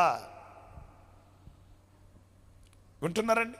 ఈరోజున స్వర్గసీమలుగా ఉండవలసిన కుటుంబాలు, స్వర్గాన్ని తలపెట్టవలసిన వ్యవస్థలు పాడు దిబ్బలుగా మారడానికి గల కారణం ఏంటో తెలుసండి? ఇదిగో ఈ ఐక్యత లేకయే. ఏమి లేక? ఏక హృదయం. సంఘంలో సహవాసంలో ఉన్న ఆ ఐక్యత. ఒక మీటింగ్కి యేసన్న గారిని పిలిచారంటే ఒక సంఘంలో. ఏమండి యేసన్న గారు అండి, మేము స్పెషల్ మీటింగ్ ఏర్పాటు చేసుకుంటాం చర్చిలో, మీరు వచ్చి వాక్యం చెప్పాలండి. ఏది యేసన్న గారి సేవ ప్రారంభంలో. సరే యేసన్న గారు కూడా వెళ్ళాడంట. వాళ్ళు రమ్మన్నారు కానీ అన్నేమో అప్పట్లో కొంచెం ఫ్రీగా ఉండేవాళ్ళకేమో మాత్రంగా వెళ్ళాడంట పాపము, వాక్యం చెబుదామని. వెళ్తే ఒక్కరు లేరంట చర్చిలో. ఇక యేసన్న గారే కూర్చున్నాడంట. 10 అయింది, 11 అయింది, 11:30 అయింది. వాళ్ళేమో యేసన్న గారికి 10 గంటలకే అంటే కరెక్ట్ టైంకి వెళ్ళిపోయారంట. యేసన్న గారు ఆయనకు అలవాటు కదా, వెళ్ళిపోయాడు. కూర్చుంటే ఏరి జనం. 10 అయింది, 11 అయింది, 11:30 అయింది. 11:30 దాటిన తర్వాత ఒక్కొక్కరు అది కూడా వెళ్దామా వద్దా అన్నట్టుగా వస్తున్నారంట. ఓ అట్లా అనుకుంటూ వస్తున్నారంట. సరే వచ్చారు, అడిగారంట యేసన్న గారు, ఏమ్మా ఏంటమ్మా మనోళ్ళు అంటే, వస్తారులే ఉండండి యేసన్న గారు, ఎందుకు అంత తొందర నీకు? అంతేలే, తిన్నా వాళ్ళకి తొందర ఎందుకు ఉంటుంది? సరే కూర్చుంటే 12:30కి ఇంచుమించు ఒక 30-40 మంది స్త్రీలు, అలాగే ఒక 10-15 మంది పురుషులు వచ్చారంట. ఇంకా వచ్చిన వాళ్ళు పాటలు స్టార్ట్ చేశారంట. ఆ పాటలు కూడా ఎట్లాగా నడిపించేవాళ్ళు నడిపించడం కానీ, ఇదిగో పలానా అట్లా ఏం లేదంటండి. ఈమె పాడి ఆమెకి ఇస్తుందంట మైకు. ఆమె పాడి మళ్ళీ అమ్మాయి నయ్యమే నువ్వు పాడు ఒక పాట అంటుందంట ఈమె. ఆమె పాడి నయ్యమే అమ్మాయి సలామే నువ్వు పాడతావు ఒక పాట. ఇదిగో ఇలాగే ఉందంటండి. ఎవడు పాట కాళ్లే. అక్కడేం ఒక సహవాసము, ఒక ఐక్యత, ఒక నడిపింపు, ఒక తగ్గింపు అలాంటివి ఏమి లేవంటండి. ఇదేం సంఘం, ఇదేం సహవాసం రా బాబోయ్ అనుకుంటుంటే ఒక ఆయన వచ్చాడంట, నల్లగా కర్రి ముద్దు, చొక్కా కూడా లేదంట, పంచి కట్టుకొని వచ్చి చర్చిలో అమ్మోలు కూర్చో అక్కడ అదే డోర్ లోపలికి ఎంటర్ అవుతాం కదా, ఎంటర్ అవగానే ఎడమవైపు కూర్చొని అంటాడంట, ఓయ్ మార్తమా ఆ పాట పాడో, నడిపి రాలేదు పెబ్బు జయముళ్ళ ఆ పాట పాడో అంటున్నాడంట. అయ్య పాపం ఇదేంట్రా ఇదే. యేసన్న గారు అక్కడ కూర్చొని చూస్తా, ఏంటి సహవాసమా, ఏంటిది, ఒకరికొకరికి పొత్తు లేదు, ఏంటిది అని అలాగ చూస్తుంటే ఈయన అన్నాడంట, అమ్మ మార్తవా ఆ పాట పాడు, నా రాలేదు జయముళ్ళ ఆ పాట పాడు, బాగా పాడతావు కదా నువ్వు అంటే అవంటుందంట, నువ్వు రాకముందే పాడేసే బావాయా అనిందంట. మళ్ళీ అంటాడట, పాడితే పాడినావులే మళ్ళీ పాడు అంటే అవంటుందంట, అను నువ్వు చెప్తే నేను పాడాలనా అనిందంట. గొడవ ఒకలేసారంట వాళ్ళు. ఏమనుకుంటున్నావు నేనంటే సంఘంలో నేను చెప్తే పాడవా అని ఈయన అంటాడంట. ఆమె లేచిందంట, నువ్వెవడు వద్ద నాకేంటాయా, నువ్వు చెప్తే నేను పాడాలనా, నీ కింద ఏమైనా కూలీగా ఉన్నాను నేను అని ఆమె లేచిందంట. గొడవ అంట. దేనికి రాలేదు ప్రభు జయానికి. యేసన్న గారు చాలా బాధపడ్డాడంటండి. అయ్యో ఏది ఏక హృదయం ఏది, వీళ్ళకి ఐక్యత ఏది, సఖ్యత ఏది? ఐక్యత లేని చోట సాతాను క్రియలు కదా ఉండేది. ఐక్యతకి భిన్నంగా, ఐక్యతకు విరోధంగా క్రియ చేసేది అపవాది కదా. కుటుంబాలను విచ్ఛిన్నం చేసి, కుటుంబాలలో కలహాలు రేపి, మనసులను చెరిపి, తల్లికి బిడ్డకి లేక, బిడ్డకి తల్లికి లేక, అనంతముల మధ్య, అక్క చెల్లెల మధ్య, బంధుమిత్రాదుల మధ్య కలతలు, కన్నీళ్లు, వేదనను మిగిల్చేది సాతాను కదా. ఎందుకు వీళ్ళ హృదయాలు ఐక్యపరచబడలేకపోతున్నాయి? ఎందుకు వీళ్ళ హృదయాలు ఏకం కాలేకపోతున్నాయి? ఐక్యతలో ఉన్న ఆనందాన్ని ఎందుకు చూడలేకపోతున్నారు? ప్రియమైన సహోదరులారా, పరిశుద్ధ గ్రంథంలో మనం చదువుతామండి. అపోస్తలుల కార్యాల గ్రంథం 2వ అధ్యాయం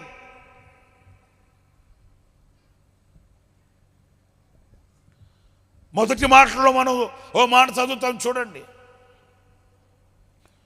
అపోస్తలుల కార్యాల గ్రంథం 2వ అధ్యాయం మొదటి వాక్యంలో, పెంతెకోస్తు పండుగ దినము వచ్చినప్పుడు అందరూ ఒకే చోట కూడి ఉండిరి. ఎక్కడయా? నేను అందరూ గట్టిగా చెప్పు. అందరూ ఒకే చోట కూడి ఉండిరి. ఏమి నువ్వు రోడ్లో కూర్చోవచ్చుగా, ఒక ఆయన పోయి ఆటోలో కూర్చోవచ్చుగా. వినపడుతుందిలేండి మాకు, ఇక్కడికి మాకు వినపడుతుందిగా. ఈయన సంఘంతో కూర్చోడు, సహవాసంతో కూర్చోడు, ఈయన ఆటోలో కూర్చుంటాడు. ఇంకొక ఆయన పోయి ఏమంటాడు తెలుసా, ఇంటి దగ్గర కుర్చీ చేసుకొని కూర్చొని, అబ్బాయి ఆ గొట్టం కొంచెం తిప్పో. ఏ గొట్టం? ఆ మైకు గొట్టమా? ఆయన రాడు. చిన్నపాప ప్రార్థన కూర్చుందాం రామ్మ, నేను రాను, మీరు చేసుకోండి. ఆమె రాదు. తినడానికి మాత్రం 4 పల్లెలు కమ్మగా సుత్తి మెత్తగా తెలియకుండా లేపుతుంది అంతే. ప్రార్థనకి మాత్రం చెప్పరేంటి, రాదు. తిరిగి తిరిగి తిరిగి వస్తాడు. అయ్యా ఊరంతా తిరిగి వచ్చావు, రోజంతా తిరిగావు, ఒక 10 నిమిషాలు, ఒక 20 నిమిషాలు ప్రార్థనలో ఇంటిళ్ళ పాది అందరూ ఒక చోట కూర్చుందాం. నా మనసు బాగలేదు, నువ్వు చేసుకో.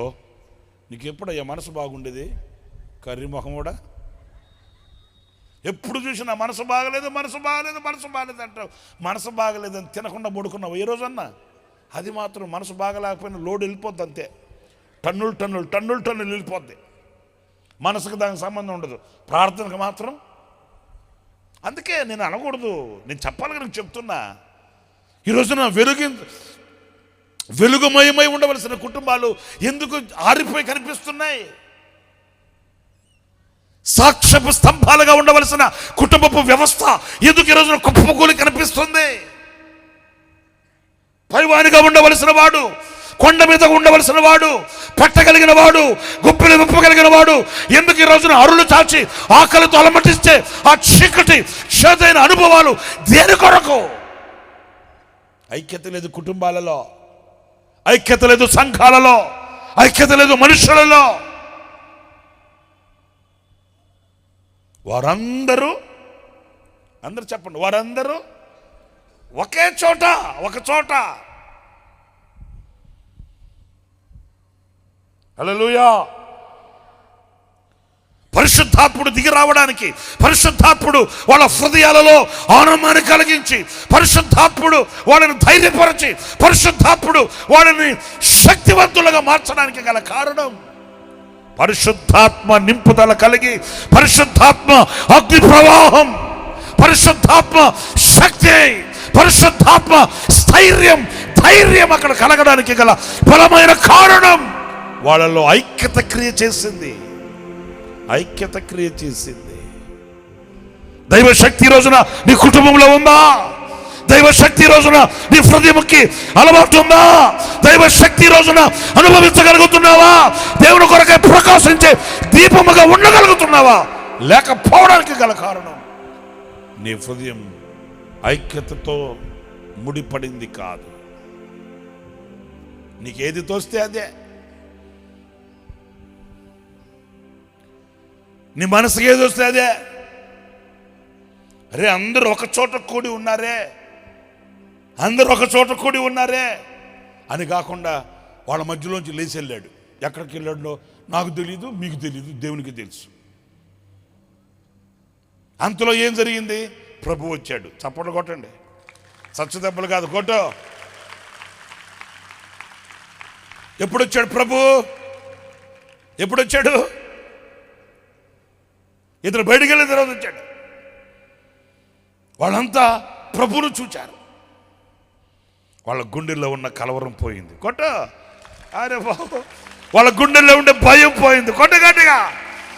ఏం జరుగుతుందో ఏమవుతుందో అనే ఆ విభ్రాంతి, ఆ కలవరం పోయింది. ప్రభువుని చూశారు. ధైర్యం తెచ్చుకున్నారు. మనకేం కాదు, మన ప్రభువు లేచాడు. లేచినాడురా సమాధి. చెప్పండి, సంతోషంగా పాడండి రా స్వామి. ఆయన లేచాడు, ప్రభు లేచాడు, ప్రభు శక్తివంతుడే వచ్చాడు. ఇమ్మానుయేలు దేవుడే ఉన్నాడు. ఇక మనకు భయం లేదు, ఇక మనకు కలవరం లేదు. సజీవుడైన ప్రభువుని, పునరుత్థానుడైన ప్రభువుని మేము చూచాము. అప్పుడు వచ్చాడు ఈయన. అప్పుడు వచ్చాడు తగునా అన్నట్లు. తోమా ఎక్కడికి వెళ్ళా? నేనా ఏదో మనసంతా షికాగ్గా ఉంటే లోనా సెంటర్కి వెళ్ళి 4 పొరాటాలు 3 చపాతీలు తిని కాఫీ తాగొచ్చా. అరే ప్రభు వచ్చాడ్రా. ప్రభువా? ఏ ప్రభు? అదేరా మన ప్రభు. అదే మన ప్రభు అంటే హే ప్రభు. తిక్కలోడ హే ప్రభు కాదురా, మన ప్రభు అనరా. వచ్చాడు, మేము చూసాం. మంత్రాలకి ఎంతకాలం రాలుతాయి అనుకున్నారా? మీరు మొహం కడుకొచ్చుకోపోండి. ఏదో మీకు దిమ్మ తిరిగినట్టుంది, మీరు డిప్రెషన్లో ఉన్నట్టు. డిప్రెషన్లో ఉండే దేవుడు నువ్వా మేమా? నమ్మనంటాడే. తోమా ప్రభు వచ్చాడు. నేను నమ్మను. ఎందుకు నమ్మడంటే అందరూ ఒక చోట ఉన్నప్పుడు అందరితో ఉన్నవాడు కాదు ఇతను. సహవాసంలో ఉన్నవాడు కాదు. సహవాసంలో ఉన్నవానికి దైవ ప్రత్యక్షత విలువ ఎలా తెలుస్తుంది? ఉండని వాడికి. ఐక్యతకు విరోధంగా ఉన్నవాడికి దైవ సన్నిధి యొక్క విలువ ఎలా తెలుస్తుంది? ఐక్యతకు విరోధంగా ఉన్నవాడికి దేవుని సముఖము, దేవుని ప్రత్యక్షత, ఆయన అపురూపమైన స్వరూప దర్శనం ఏం తెలుస్తుంది? ప్రతిదానికి కౌంటర్ వేస్తాడు. ఆయన ఎట్ట వస్తాడు? ఆయన వచ్చే వేళ ఏంటి? ఆయన వచ్చేటప్పుడు సౌండ్ ఏమి రాలేదా? ఆయన వచ్చినప్పుడు శబ్దం ఏమి లేదా? శబ్దం లేకుండా రాడే. ఒరే తోమా తమ్ముడా, నేను చెప్పేది రా. నేను నమ్మను.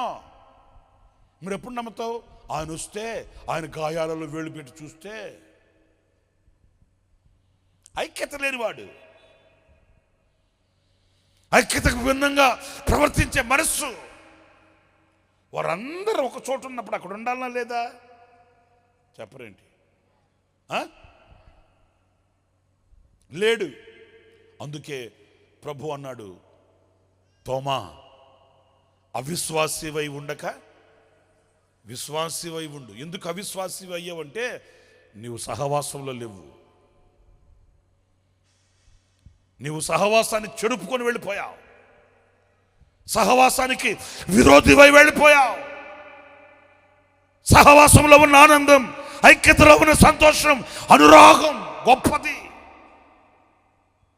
నేను మాట చెప్తాను, మీ గుండెలో రాసుకోండి. అపవాది చెదరగొడతాడు, పరిశుద్ధాత్ముడు ఐక్యపరుస్తాడు. ఆమేన్, హల్లెలూయా, హల్లెలూయా. పరిశుద్ధాత్ముడు ఐక్యపరుస్తాడు. ఐక్యత ఉన్న చోట పరిశుద్ధాత్ముడు ఉంటాడు. పాస్టర్ గారండి ఏమంటూ పెళ్లి చేశారని ఆయన నరకం చూస్తున్నానండి పాస్టర్ గారండి అన్నాడంట. ఒరి పెళ్లి చేసింది నరకం చూడడానికా? స్వర్గం చూడాలిరా స్వామి. నరుడు ఒంటరిగా ఉండుట చెప్పండి, విడిచిపెట్టకూడదు భాగ్యమా? భలేవాళ్ళు మీరు. నరుడు ఒంటరిగా ఉండుట మంచిది కాదని జంటగా వేస్తే ఇప్పుడు నువ్వు నరకం చూడలేదు. అయ్యా పాస్టర్ గారు అంటే జంటేమో కానీ మంట కుటుంబంలో. ఏమైందిరా? ఏమైందన్నా? 4 నెలలకే నాకు నరకం కనిపిస్తుందన్న. చెత్త అనకూడదురా తమ్ముడా. ఏదో చిన్నపాటి వస్తూ ఉంటే సర్దుకొని ప్రార్థన చేసుకుని మీ ఇద్దరు కలిసికట్టుగా వెళ్ళాలి. కానీ అట్లా అన్నా నీకు చెప్పడానికి సులువుగా ఉంటుందన్నా. దేవుడి దేవుల నీకు ఆ భారం లేదు కాబట్టి నీకు తెలియదన్నా. సరేలేరా, నాకు లేకపోతే పోయింది, నీకుందిగా ఆ భారం అన్నా. నీకు దండం పెడతానన్నా. నువ్వు వచ్చి ఒకసారి ఆవిడతో ఆవిడకి కౌన్సిలింగ్ ఇవ్వాలన్నా అని చెప్పాడంట. ఏంటి నువ్వు చెప్పే మాట? భార్యాభర్తల మధ్య విషయాలు మేము జోక్యం చేసుకోవడం ఏంటి? ఎందుకంటే ఈరోజు వచ్చి మేము పెద్ద తీర్పర్లాగా నిలబడి బిల్డప్ ఇస్తామా? తప్పమా తప్ప సైతాన్ని అంటున్నావు నువ్వు అటు మాట్లాడతా అంటావా? రేపటి రోజు వాళ్ళిద్దరు బాగా అయిపోతారు. షెడే దేవుడు రెచ్చిపోయి మనం అక్కడ గట్టిగా మాట్లాడేసి సైతాన్లో మాట్లాడవాడు, బైబిల్ చదువుతున్నా, ప్రార్థన అంటావా? అప్పటికేం బాగుంటుందా? రేపటి రోజు వాళ్ళిద్దరే ఒకటైపోతారు. ఆమె మనం చూసి అంటుంటుంది. ఓయమ్మ అసలు మీరేం బాగా అయిపోయారు, మధ్యలో మాకు వచ్చిందా? ఇప్పుడు తిప్పలన్నీ. ఎవరితో నన్న పెట్టుకోవచ్చు కానీ వీళ్ళిద్దరితో పెట్టుకోకూడదు. నాకు తెలిసిన సూత్రం అది. మీరు ఎవరితో నన్న పెట్టుకోండి గొడవ, ఎవరితో నన్న పెట్టుకోండి, కానీ భార్యాభర్తల మధ్యలో మన పానకలో పొడగలో వెళ్ళామంటే దెబ్బ తగిలేదు మనకే. వాళ్ళిద్దరు ఏముంది ఈరోజు గుద్దుకుంటారు, కొట్టుకుంటారు, పెదం పగిలిపోద్ది, ఆమెకి ఇక్కడ రెప్ప పగిలిపోద్ది, పొగడ రాసుకుంటుంది, కుట్లు వేయించుకుంటుంది, అంతా పగిలిపోద్ది. మళ్ళీ వారం తర్వాత ఇద్దరు బైక్ మీద పోతుంటే ఆయన అబ్బో అమ్మో ఇక్కడ చెడింది దేవుడు. వచ్చే 4 రూపాయలు కానుక కూడా పోయింది నాకు. ఎప్పుడన్నా మనం ఇలాంటి విషయాల్లో దూరంగా ఉండాలి. ఏ పార్టీ వైపు చేరకూడదు, న్యూట్రల్గా ఉండాలి. నేను ప్రార్థనలో పెడతానులే పోనని చెప్పడమే కానీ మనం ఎంటర్ అయ్యామంటే. అందుకే పాస్టర్ గారు చెప్పాడంటే, తమ్ముడా కుటుంబ విషయాలు మేము జోక్యం చేసుకోవడం ఏంటి?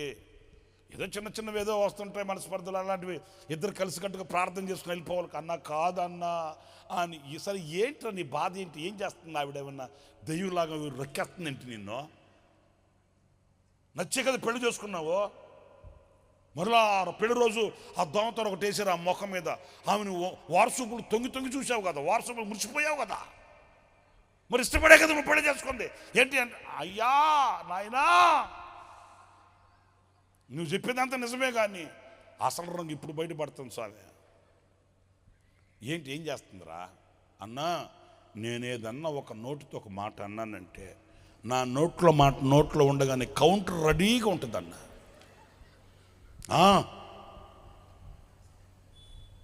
కౌంటర్ రెడీగా ఉంటుంది. ఊరికే సరదాగా కోపంగా ఉందంట, డేక్షలను కిందే చేస్తుందంట, డబా వేసేస్తుందంట, ఇస్త్రీ కోసులు కొడుతుందంట. ఒక నాయన ఇదేంట్రా స్వామి, కొత్త పెళ్లి కూతురు ఎట్లా ఉంటుంది ఏంటి?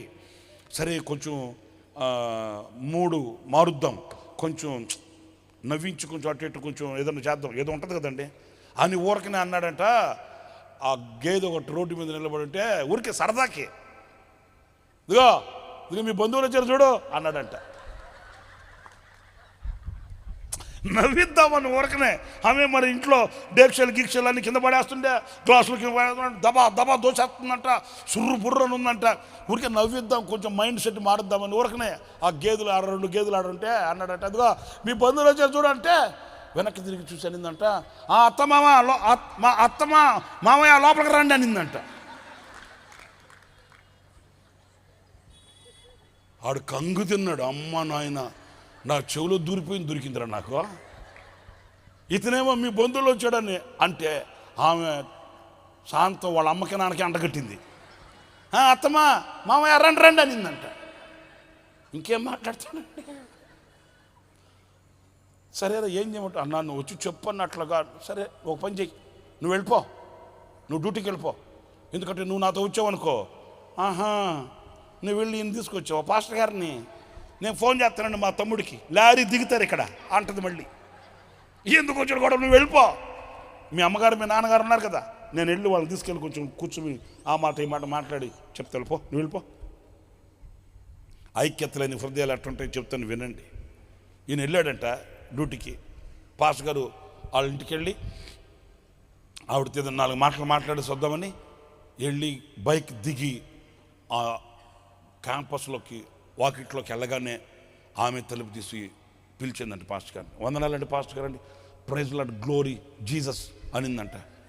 ఇంకా వందనాలు ప్రైజ్ లార్డ్ గ్లోరీ అన్నీ ఆమె చెప్పేస్తే మరి ఇంకేమున్నాయి ఇంకా అక్కడ, ఇంకేం చేయాలి అర్థం కాక అన్నాడంట. అంటే రండి పాస్టర్ గారు లోపలికి రండి అంటే, అమ్మ మంచి బుద్ధిమంతురాలు రా, వాడేంటి రాక్షసురాలు రా చెప్పాడు, అంత ప్రేమగా పలకరిస్తుంది, ఆహ్వానిస్తుంది, అంత మంచిగా ఉంటాడు వాడు చెప్పాడేంటి అనుకుంటాను. అడుగు లోపలికి వెళ్తే పాస్టర్ గారు కూర్చోండి, సోఫాలో కూర్చోండి అనిందంట. ఒరే మంచి ఇంత గుణవతి రాళ్ళని ఆడాడు చెప్పాడేంట్రా బాబు అని సోఫాలో కూర్చున్నాడంట. ఇంకేం లేదంటండి, మంచినీళ్ళు తాగుతావా కాఫీ ఏం లే, కూర్చోగానే అనిందంట, పాస్టర్ గారు అండి మీ జోబులో ఉండే పెన్ ఉందే అది ఎక్కడదండి అనిందంట. ఇదేంట్రా అని, ఎక్కడిది ఏంటమ్మా, కొనుక్కున్నానమ్మా. ఓకే ఐసే కొన్నారా అమ్మా, అవునమ్మా కొన్నానమ్మా. ఎంత అయిందండి పాస్టర్ గారు? అమ్మా 15 రూపాయలకి కొన్నాను. Okay 15 rupees. అప్పుడే పాస్టర్ గారికి గుండె కాస్త గుప్పిట్లోకి వచ్చి ఎడంక నదిరిందంట.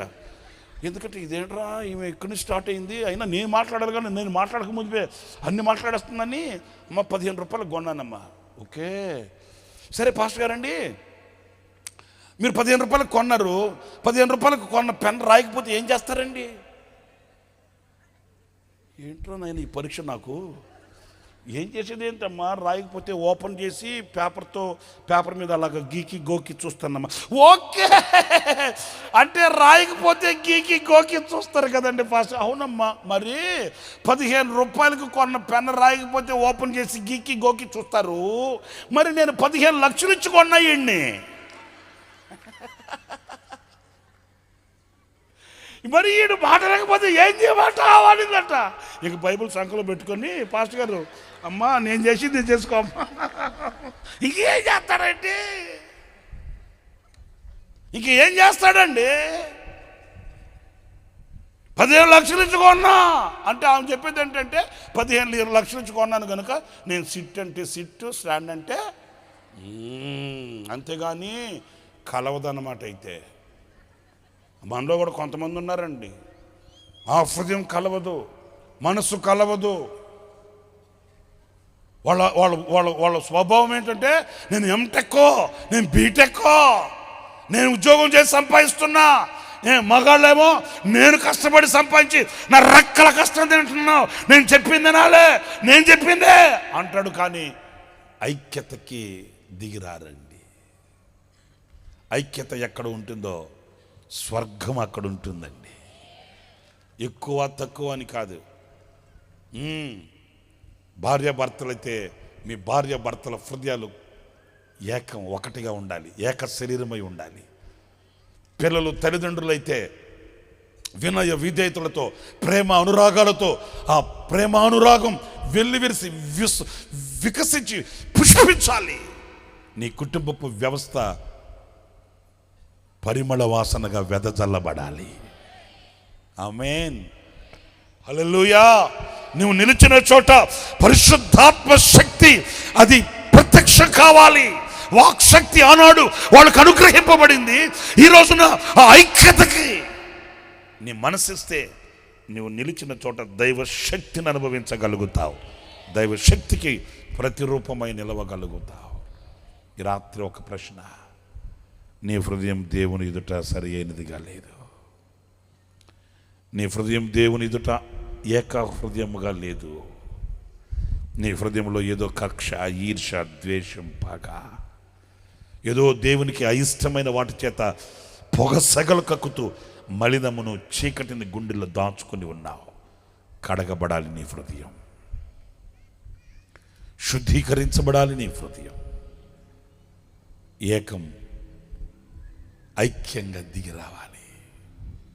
హల్లెలూయా, హల్లెలూయా. ఇంకొక మాట కూడా చెప్పనా వద్దా? మీకు ఎన్ని చెప్పాను ఇప్పుడు? విరిగి నలిగిన హృదయం, తెరవబడిన హృదయం, ఏక హృదయం. ఇంకొక చిన్న మాట, అపోస్తలుల కార్యాల గ్రంథం 11వ అధ్యాయం 23వ వాక్యం ఒక్కటి చదవండి, ముగించేస్తాను.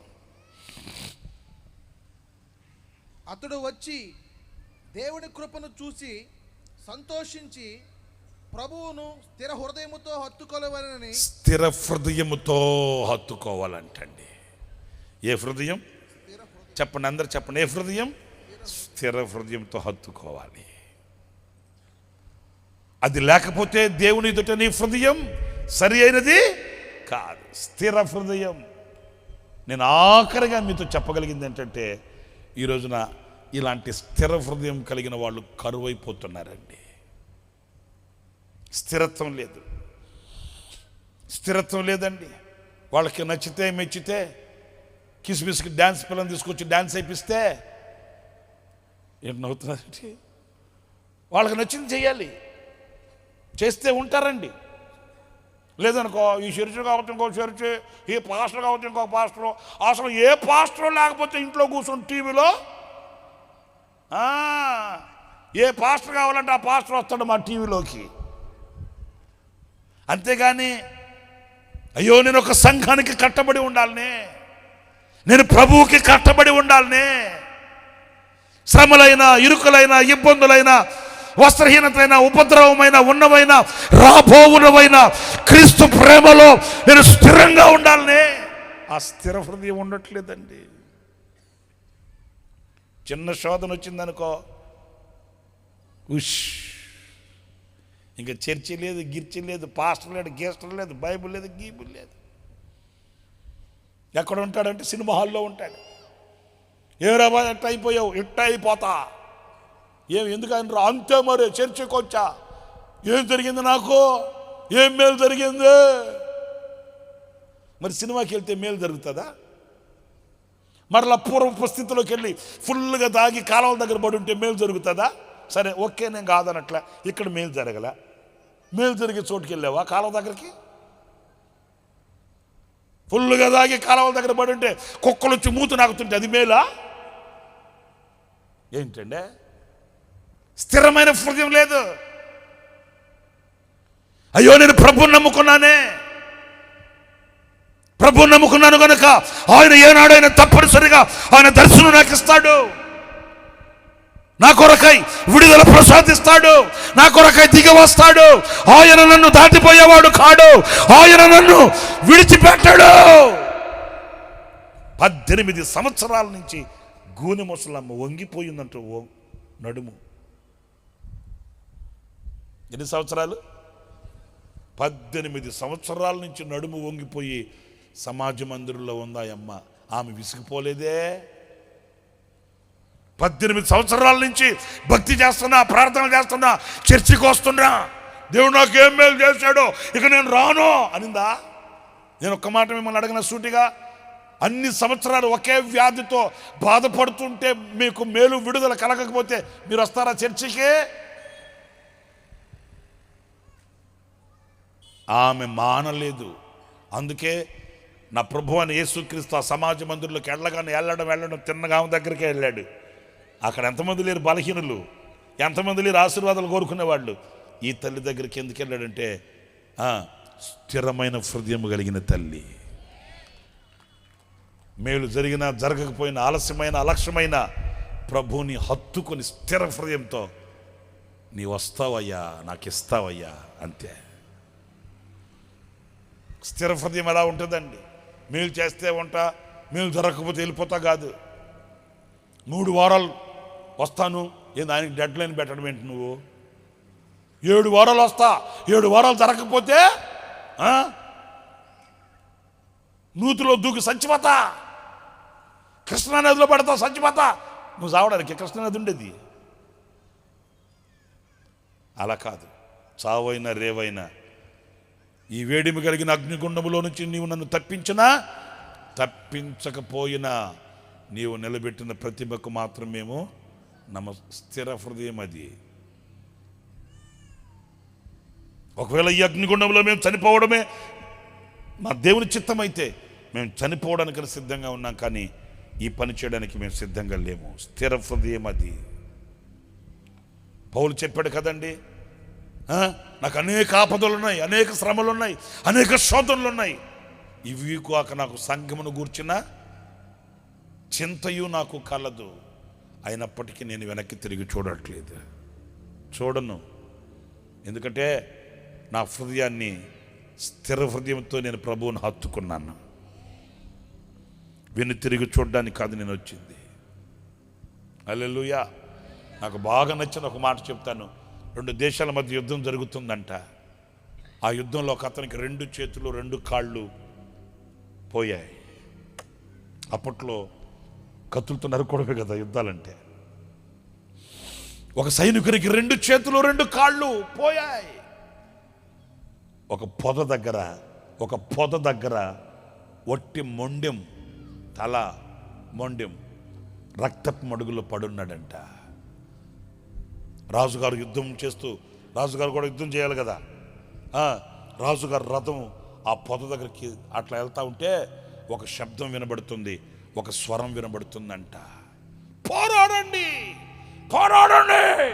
జయం మనకే అని కేకలంటండి ఒక వ్యక్తి. ఇక్కడ ఎవరు లేరు. ఎక్కడిది ఈ శబ్దం? ఎవరు కేకలేసిందంటే ఆ పొద దగ్గర ఒక మొండెం రక్తపు మడుగుల్లో పడున్నాడు. 2 కాళ్ళు లేవు, 2 చేతులు లేవు, రక్తపు ముద్దగా ఆ మొండెం కేకలేస్తుంటే రాజు ఆగి అడిగాడట, ఒరేయ్, నీకు 2 కాళ్ళు పోయాయి, నీకు 2 చేతులు పోయాయి, కానీ పోయిన వాటి గురించి నువ్వు దుఃఖించట్లే. పోరాడండి అని కేకలేస్తాను ఏంటంటే, రాజా తిరిగి చూడకు, నీకే జయం, పోరాడు, జయించు అంటున్నాడట.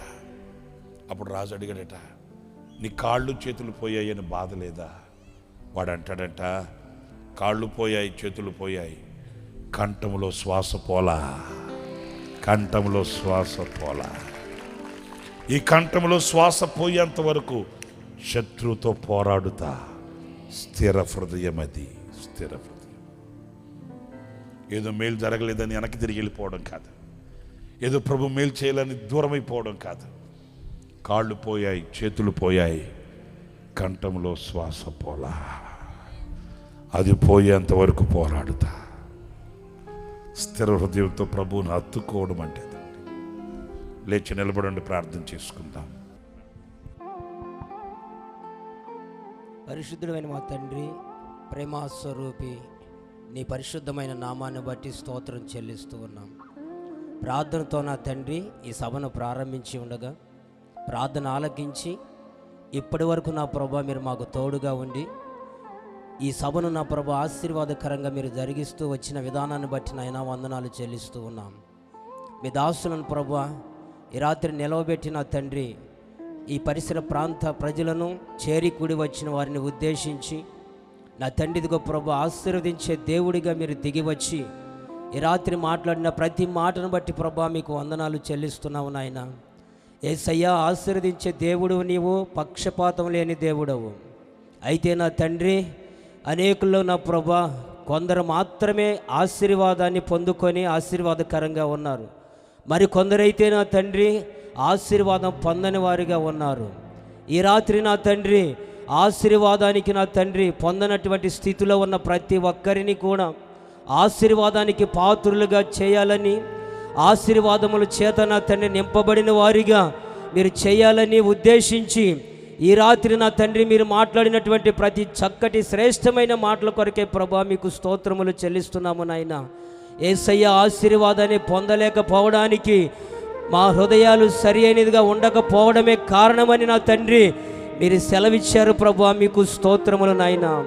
తండ్రి మా హృదయాలను మేము సరి చేసుకున్న ఎడల ఈ రాత్రి నా తండ్రి మీ ఆశీర్వాదములు పొందుకొని నా తండ్రి స్థలము నుంచి తిరిగి వెళ్ళినట్లుగా చేయాలని సంకల్పించి ఈ రాత్రి నా ప్రభా మీరు మాట్లాడిన ప్రతి మాటను బట్టి మీకు స్తోత్రములు చెల్లిస్తున్నాము నాయన. యేసయ్య ఇదిగో తండ్రి మీ ఎదుట నా ప్రభా ఆశీర్వాదాన్ని పొందుటకు మా హృదయాలు ఏ విధముగా సరిచేయబడాలో, మా హృదయాలు ఏ విధముగా ఉండాలో నా ప్రభా సేవకుల ద్వారా తండ్రి ఈ రాత్రి నా ప్రభా మీరు మాట్లాడినటువంటి మాటల కొరకై స్తోత్రములు చెల్లిస్తున్నాము తండ్రి. నాయన ఇదిగో తండ్రి రాత్రి నా ప్రభా ఆశీర్వాదాన్ని పొందలేకపోవడానికి కారణం మీకు దూరముగా ఉండడమే నా తండ్రి. ఇదిగో నా ప్రభా చిన్న కుమారుడు మీకు దూరమైనప్పుడు నా తండ్రి ఆశీర్వాదము లేనివాడిగా ఉంటున్నాడు ప్రభా, నీకు స్తోత్రములు నాయన. ఏ కారణాన్ని బట్టి నా తండ్రి ఈ రాత్రి ఎందరైతే ప్రభా మీకు దూరస్తులుగా ఉన్నారో నా ప్రభా వారందరూ కూడా ఈ రాత్రి మీకు సమీపస్తులుగా మార్చబడినట్లుగా నా ప్రభా ప్రతి ఒక్కరికి పశ్చాత్తాప హృదయాన్ని ఈ రాత్రి కలుగజేయమని ప్రార్థిస్తున్నాము నాయన. నీకు స్తోత్రములు నాయన. పశ్చాత్తాప హృదయమే సరి అయినదని ఈ రాత్రి పశ్చాత్తాప హృదయం ఆ అనుభవంలోనికి రాగలిగితే నా ప్రభువా మీ ఆశీర్వాదం వరకు కలుగుతుందని సెలవిచ్చారయ్యా. మీకు స్తోత్రములు నాయన. ఎందరైతే మీకు దూరముగా ఉన్నారో ప్రభువా ఈ రాత్రి నా తండ్రి యేసయ్య వారి హృదయాలు నా తండ్రి విరిగి నలిగిన హృదయాలుగా మార్చబడినట్లుగా ప్రభువా మీరు సహాయము చేయండి. అట్టి అనుభవంలోనికి నా ప్రభువా మీరు నడిపించి మీ ఆశీర్వాదము చేత నింపి ఈ రాత్రి స్థలము నుంచి పంపించండి నాయన. నీకు స్తోత్రములు స్తోత్రములు నాయన. యేసయ్యా నీకు స్తోత్రములు నాయన. నీ నీతిని నా తండ్రి యేసయ్య నెరవేర్చలేనటువంటి స్థితిలో నాయన అనేకులు ఉన్నారు ప్రభువా. నీకు స్తోత్రములు నాయన. ఎంతో కాలము నుంచి నా తండ్రి మాటలు వింటున్నారు కానీ నాయన హృదయం అనే ద్వారము దగ్గరికి మాత్రమే నా ప్రభా నీ మాటలు వెళుతూ ఉన్నాయి. హృదయ అంతరంగంలోనికి నా ప్రభా తీసుకోలేని పరిస్థితుల్లో ఉంటున్నారు ప్రభువా. ఈ రాత్రి నా తండ్రి ఈ మాటలు ఉన్న ప్రతి ఒక్కరూ ప్రభు ఈ రాత్రి ఎందుకు ఈ మాటలు నా కొరకు మాట్లాడాలని ఆలోచించగలిగినట్లయితే ఈ రాత్రి ప్రభా నీ వాక్కును వారు హృదయ అంతరంగంలోనికి ప్రభా మీరు చేర్చి హృదయాలను తెరవబడినట్లుగా ప్రభా మీరు కార్యాలు చేసి నా తండ్రి మీ నీతిని నెరవేర్చేటట్లుగా నా ప్రభా ప్రతి ఒక్కరి జీవితంలో మీరు కార్యం చేయమని ప్రార్థిస్తున్నాము నాయన. నీకు స్తోత్రములు నాయన. యేసయ్యా ఇదిగో తండ్రి యేసయ్యా తెరవబడిన హృదయాలుగా నా ప్రభా ఒక్కొక్కరి హృదయం ఈ రాత్రి తెరవబడునుగా కానీ ప్రార్థిస్తున్నాము నాయన. నీకు స్తోత్రములు నాయన.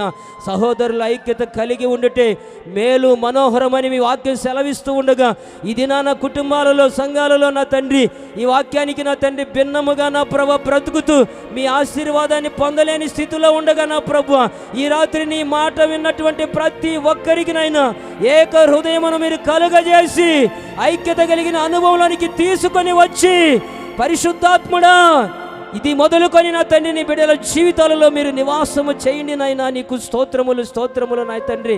ఐక్యత ఉన్న చోట నా ప్రభా మీరు ఉంటారు నాయనా. నీకు స్తోత్రములు నాయనా.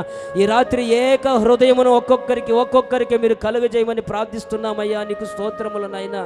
యేసయ్యా ఇదిగో నా తండ్రి శ్రమలు వచ్చినప్పుడు ప్రతికూలతలు వచ్చినప్పుడు నాయనా ప్రార్థనలో నా తండ్రి నిలవలేకపోతున్నారు, భక్తిలో నిలవలేకపోతున్నారు నాయనా, మీ సహవాసంలో నిలవలేకపోతున్నారు నాయనా, మీకు దూరం అయిపోతున్నారు ఉన్నారు నాయనా. నీకు స్తోత్రములు నాయనా. ఇది అస్థిర హృదయం అని నా తండ్రి ఇది సరైనది కాదు అని నా ప్రభువా స్థిరమైనటువంటి హృదయం కలిగిన వారిగా చేయాలని నా ప్రభువా మీరు మాట్లాడిన మాట కొరకే మీకు స్తోత్రములు చెల్లిస్తున్నాం ప్రభువా.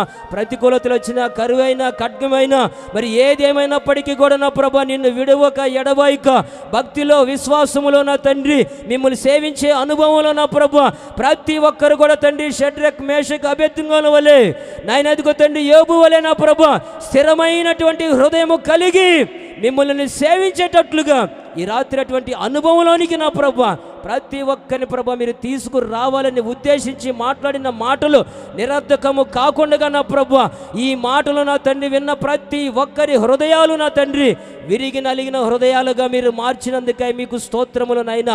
ప్రతి ఒక్కరి హృదయములు నా తండ్రి తెరవబడిన హృదయములుగా మీరు మార్చినందుకై మీకు స్తోత్రములు నాయనా.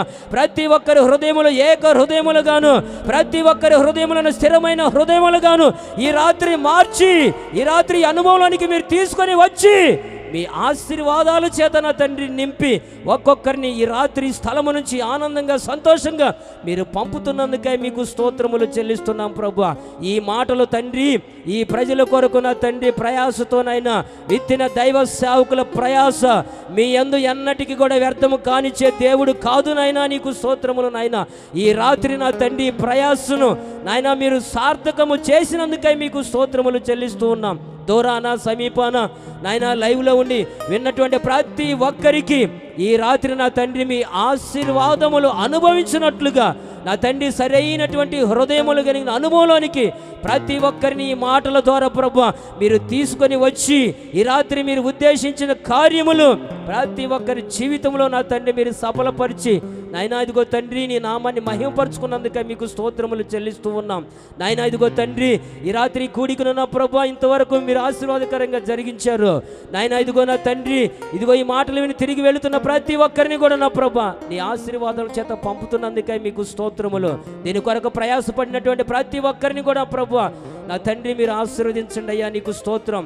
ఈ పరిసర ప్రాంతానికి నా తండ్రి ఈ రాత్రి ఈ మాటలు ఆశీర్వాదకరంగా ప్రభువా మీరు నెరవేర్చినందుకే మీకు స్తోత్రములు చెల్లిస్తూ నాయన మీ దాసులు కూడా ఇంకా మీరు బలపరిచి నిలిచిన ప్రతి స్థలమందు నా ప్రభువా నాయన ఆశీర్వాదకరమైనటువంటి ఇటువంటి మాటలు ఎన్నో మీ సేవకుల నోట నుంచి అనేకులు దీవించబడినట్లుగా మీరు మాట్లాడండి, బలపరిచి వాడుకొనమని సమస్తమును నా తండ్రి రీతిగా జరిగించినందుకే మీకు కృతజ్ఞతాస్తుతులు చెల్లిస్తూ యేసు నామములో ప్రార్థించి అడిగి వేడుకొనుచున్నాం తండ్రి, ఆమేన్.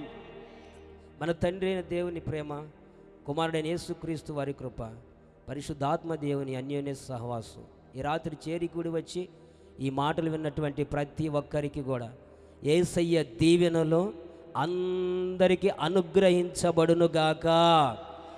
ఆమేన్. హల్లెలూయా, హల్లెలూయా.